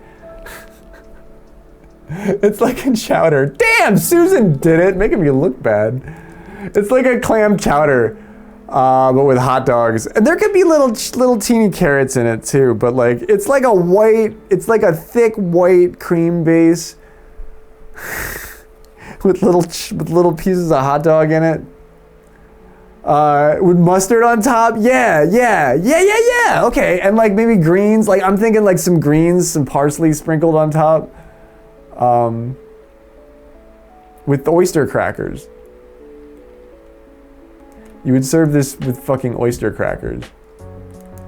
That was the whole thing. That was the whole part of the conversation initially. Okay, all right, I'm glad, yeah, all right, we're friends, Wilma, because I'm like, I want some. It's cream chip beef on toast. It's chip beef on toast. Have you ever had chip beef on toast? It's chip beef without the toast. It's chip beef in a bowl with like cracked black pepper and some cheese on top. Put the yellow shreddy cheese on top. The shreddy cheese, yeah. I think this sounds good as fuck, dude. I don't know. I mean, I was surprised when we got such a pushback. Cream of hot dog soup with mustard on top. Gourmet level dumpster fire. Shut the fuck up, Gravebot. I will pull the plug on you so fast. I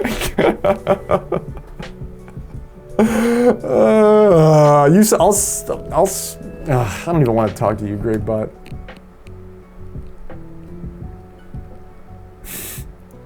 Oh, honey. It oh, honeyed you? Oh my god. It is my bot. We can't kill it. We can't kill it. It oh, honeyed Ginger. Oh my god.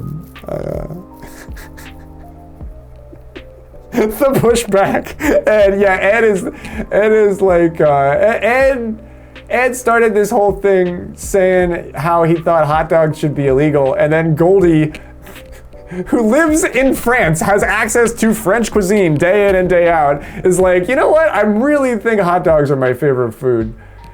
Goldie's like, American hot dogs, really the pinnacle of fucking culinary excellence. And after that, it's just been like there's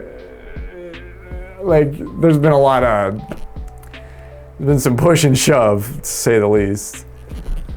I think the whole, like, how do we incorporate hot dogs into French cuisine, Goldie? This is where you come in.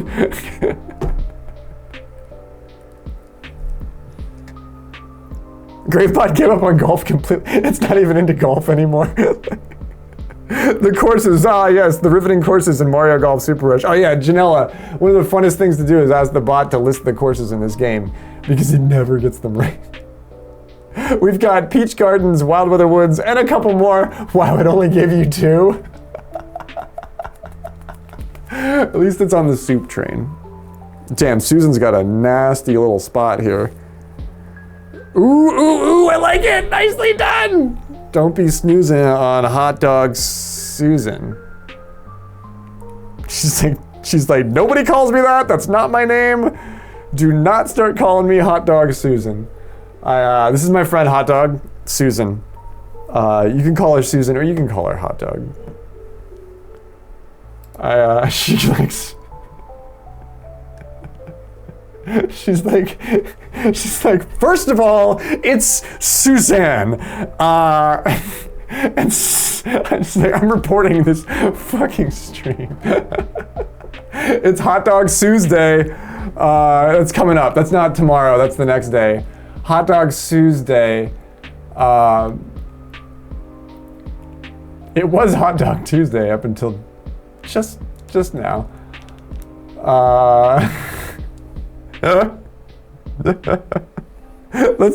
Susan was not on board for cream of hot dog soup. Just wanted to put that out there. So send her a gallon of that shit, is what I'm saying.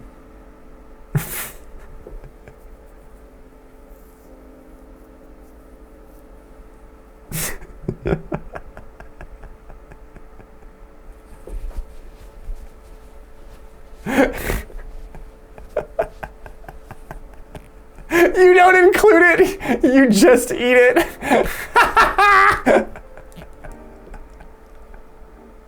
He's like, I'm not trying, he's trying to have his cake and eat it too. He's like, I'm trying to not soil, like, the reputation that my country's cuisine has, but I just wanna like, it's just like, I just wanna like hot dogs. Aren't I allowed to like hot dogs? Can't I just have a fucking hot dog? Of course you can. Of course you can, Goldie. I want you to know that.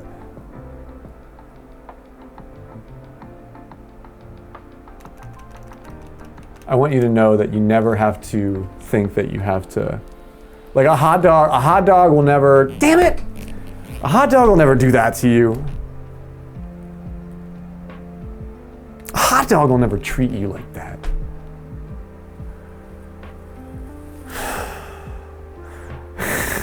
Maddie! You're here! I'm so fucking glad. I'm having a terrible game, man. I'm having a fucking terrible game. Maddie is here.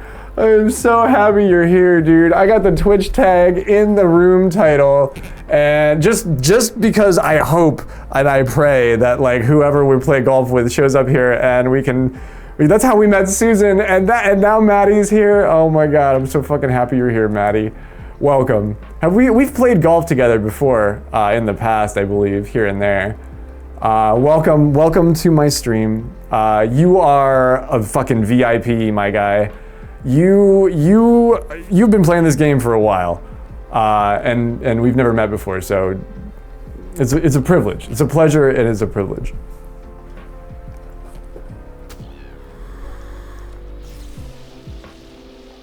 My stomach is literally rumbling. Like if I had a pack of hot dogs, I'd make all 8 of those motherfuckers right now.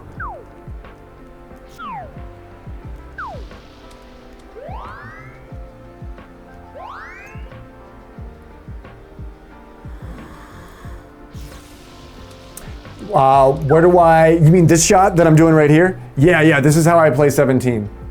I like 17 low out of the rough here. Like I can do it with a driver, but I'm so low here that I can use a wood. So this lets you avoid a lot of the crap that shows up on this hole. And let me tell you what, there's a lot of crap that shows up on this hole. Do you like Scrapple, Goldie? Oh, damn it, that's meter lag, fuck.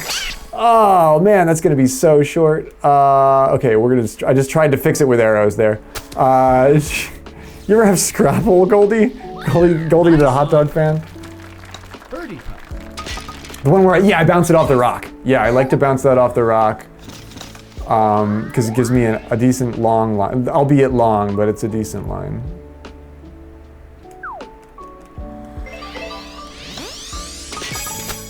See, boost spin really fucks up my chips because the spin is really significant there too.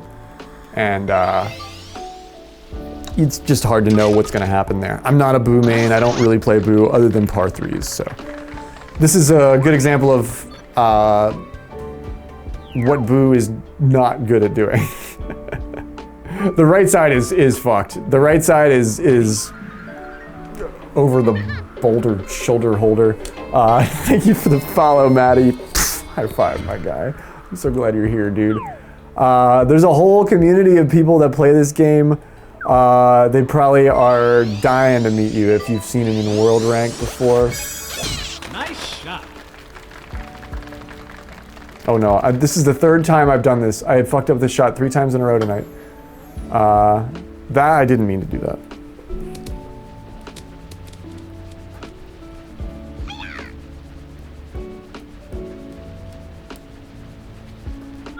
Yeah, and Wilma and Janella are my students. They signed up for my class. They're like, we did? I'm like, you did! Remember? Nice shot.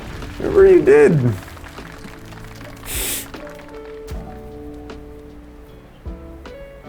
See, look how slight that shaping was at the end in that bar, and look how much it racked over. That's what Boo does. That's what Boo does.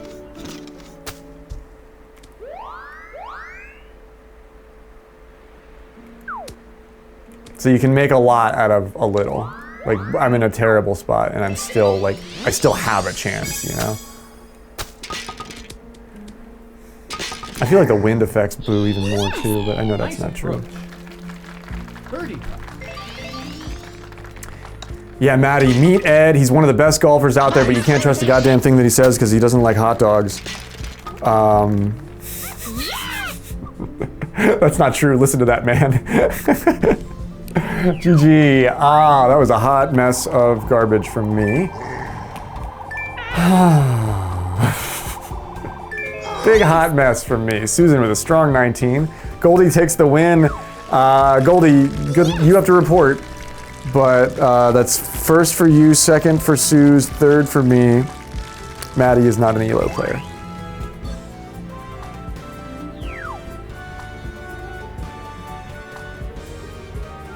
I don't main Boo, I don't play Boo. Certainly have been practicing Boo. You can't hold that shit against me.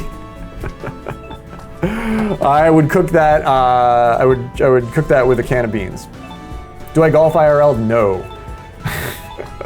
I have gone golfing, I can count on one hand the amount of times I've been like on a real golf course with clubs, and it is bad, dude. It's bad, it's bad. Like, I couldn't make it through the whole day. Like, it's cool, like, I like it, it's fun. I like being around all this stuff, but I'm really, really bad at it. When it comes to my athleticism, I'm more like yoga and like I like to walk.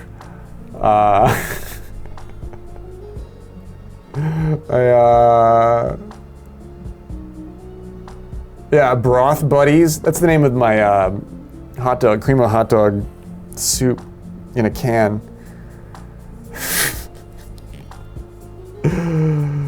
Are you hankering for a hot can of soup, but you don't have time to make it? Well, just reach for your buddy,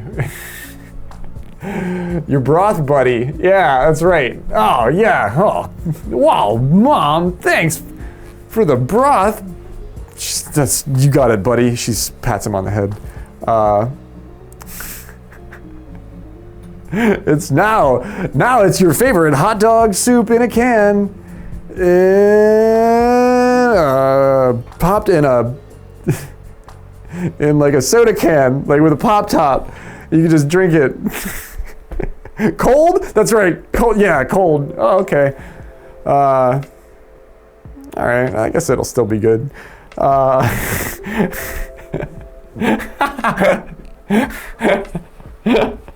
Like, not even a can, not even a fucking Campbell's can, like a goddamn Sprite can, like the pop top, the wide mouth, fucking Mountain Dew ass can of soda, but it's not soda at all. Oh no,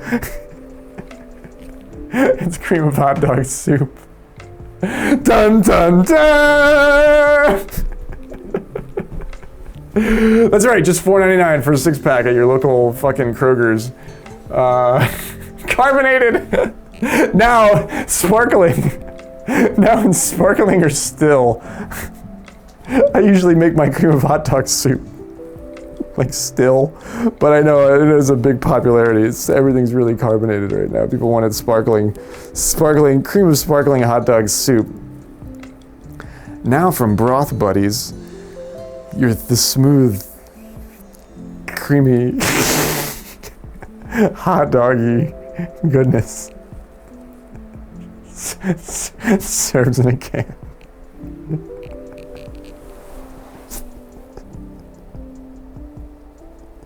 Now with an even longer shelf life, comes with a pack of Pokemon cards. Every case comes with a pack of Pokemon cards. It's like, god damn shit, Broth Buddies is in bed with the Pokemon Company. No man, no wonder they turn a profit. No wonder they're so profitable.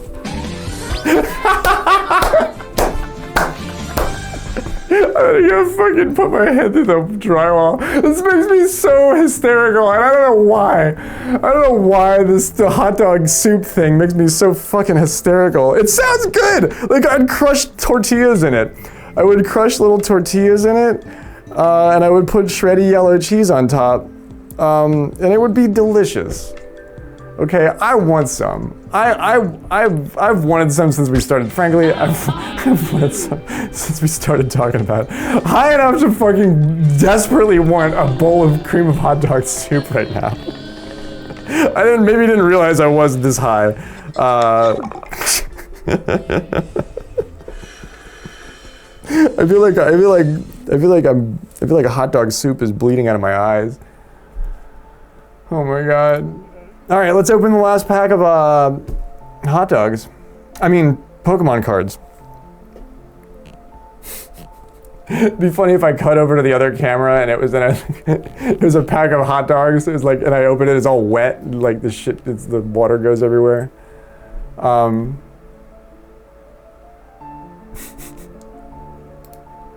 what's on my Google. Like, look at the monitor that I'm staring at in front of my face. Like, these are the.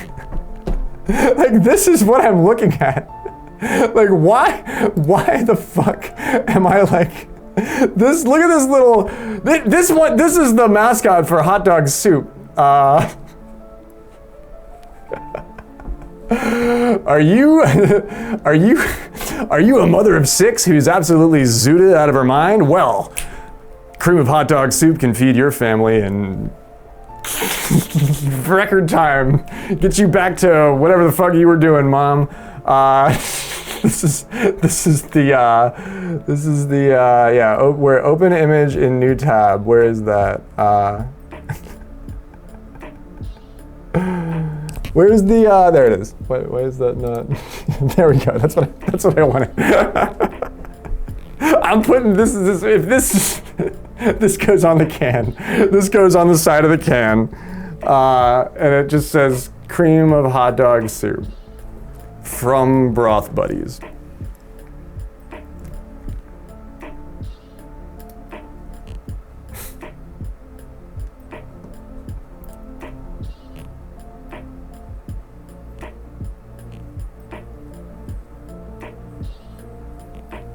All right, Susan, I'm gonna open the last pack of Pokemon cards that you sent me.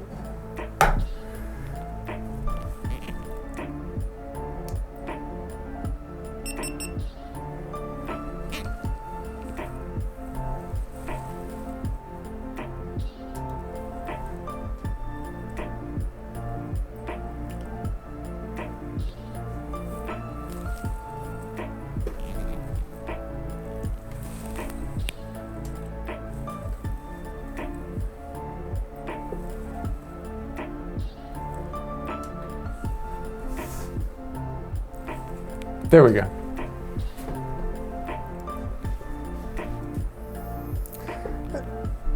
Canned by packaged by Broth Buddies, fucking distributed and sold by Monaco Joe's. Oh yeah.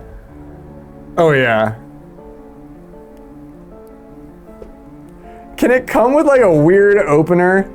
Can we use like some cheap as fuck can that doesn't like open right the normal way? So that they send like some weird like funny shaped piece of metal and everything, and it's supposed to like you gotta use it to open the can. It's like the hobo key. Soup from hell, yeah, straight from hell. Okay, we're gonna open this. We're gonna open this pack of Pokemon cards, and then we're going to hell because that's where they keep the hot dog soup. And then we're gonna attempt to sleep. Yeah, and then we're all gonna attempt to sleep. So get your hot dogs ready, kids. Everybody get out your hot dog. And I want everybody to have a glass of Ovaltine and a frozen hot dog for hot dog Tuesday. What was hot dog Tuesday? Hot dog Tuesday. Yeah, that's what it was.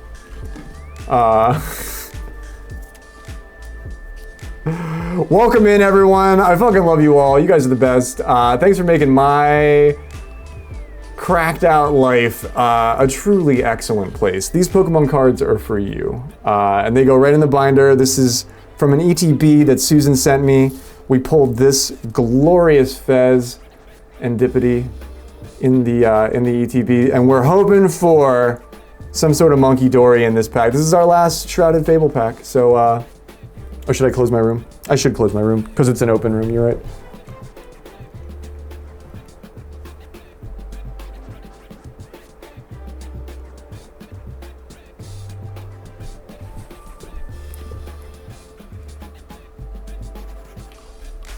Did I close it? Did it close? I tried to just kill the software.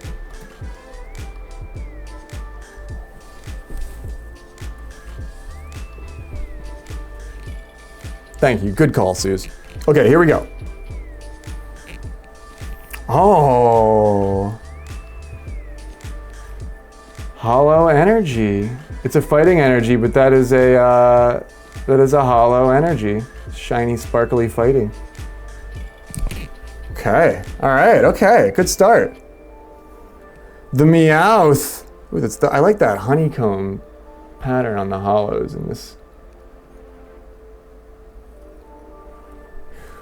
Bustin'. Yeah. Meowth. Bustin' makes Meowth feel good. Fury Swipes. The Horsey. The Fracture. We've opened quite a few of these at this point, so I have these in my set so far. We've got the Sneasel, old friend of ours. The Power Glass. Ooh, the Binding Mochi. That one's new for us. This is really useful if you're going to do the poison Pecharunt thing. The Binding Mochi, number 55. The Malamar. I could eat a Malamar right now after all this hot dog talk. The Fancy Bird, or a piece of marshmallow encased in chocolate. Another Binding Mochi. Okay, cool. I wanted something different, but we'll take a reverse hollow of the Binding Mochi. It's a good card for deck building, so I'm cool with the double of that. The Krogagunk reverse hollow. Oh man. Cutie. Everybody loves frogs. You know I do. And the final card of Susan's ETB. What's it gonna be? Holy shit. It's a long time coming. It is the... Ooh. It's the Okie Doggy EX. No shit, man. Wow. That's the one that Zing called for it. I can't believe it. That's the playable EX. That's not the double gold star or whatever, but that's the playable EX. That's a beautiful card. That's a double silver star. It's an EX with the hollow. It's got all the stars. It's got all the hollow stars on it. Beautiful card. It's a hit, definitely. That is not garbage on the last pack. Wow, that's really cool. That's a good vibe for the night. That is not garbage on the last pack. That's a nice card. And this is a card that is playable too, you know what I mean? Like, I don't think this one's worth like a ton of money or anything, but this is a card that I could actually put in a deck or take to sell if I wanted to. It's a beautiful card too. Look at that. That's his like it's like the chains, like the Loyal 3 and their chains or whatever. That's like the lore or whatever. Good curving indeed. The final card from your ETB is a hit, Susan. Real hit. Okie doggy. Poisonous musculature. Basically, if you poison it, it does a lot more damage. So you try to like poison it and then play it. Man, that's badass.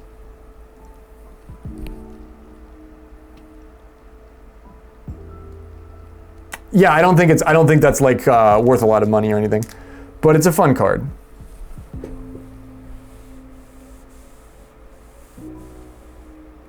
Yeah, I found things that I liked. I had fun opening it with my best friends here. That's kind of my favorite part of it. Like, we're all interested in all of this stuff, but opening packs alone feels different. It's not something that I really do. I've only done it once, actually, ever. Being here with you guys, having fun, talking about cards that's the cool shit for me. You know what I mean? So thank you to Susan for gifting us all that ability. You know what I mean?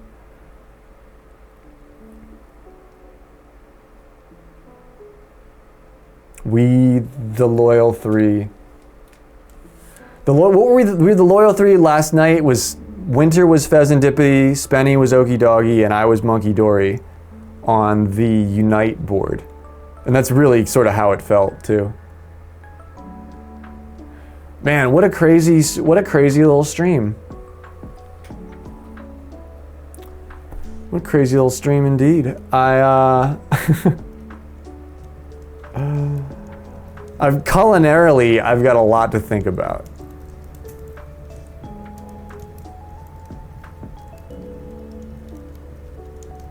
Wiggler on a toadstool. Oh, did it pop up? I didn't see it pop up. It says it popped up though. Wiggler on a toadstool. It's perfect. I think I was looking at the cards. Yeah, it says it popped up. Finally. I kept thinking that. I kept trying to think about how I was going to instruct you on how to make it happen, and I never actually asked what you wanted me to draw.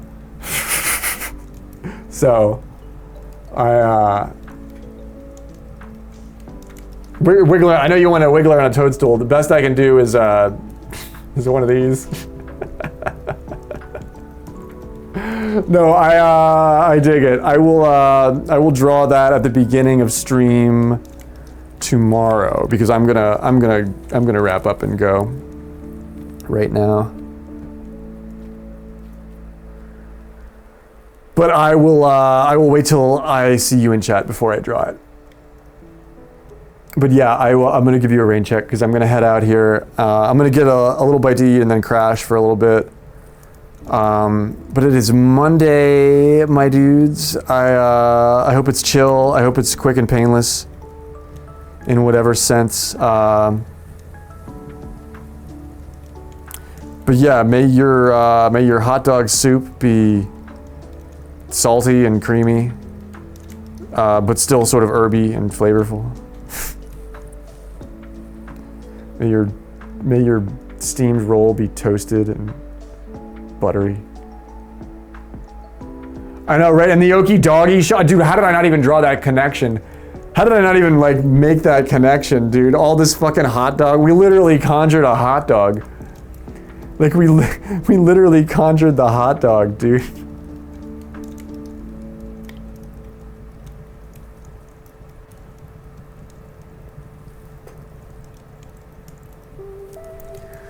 Oh my god, I feel like my brain is scrambled after all of this hot dog talk. Maddie, it's so good to play golf with you. If you're still here, it's so good to meet you, man. I play golf all the time. I'm sure we'll play golf again soon. Thanks for sticking around and hanging out with me tonight, guys. For a late sort of stream of consciousness stream where slightly unhinged, but that's always fun, right? It's 4:20 in Wisconsin. Happy 420. It's 5:20 here. Thank you for their big redeem, Ginger. Sorry, I'm not going to do it right now, but you're going to bed, so it all works out. That's perfect. I'll see you, Tangelo and Susan and Cream of the Crop, Ginger Snapple, St. Cathedral, Janella Beans, Wilma, Ed, my guy, Cray, Rosa, Goldie. You guys all rock so hard. I freaking love you. I will see you tomorrow. Good night.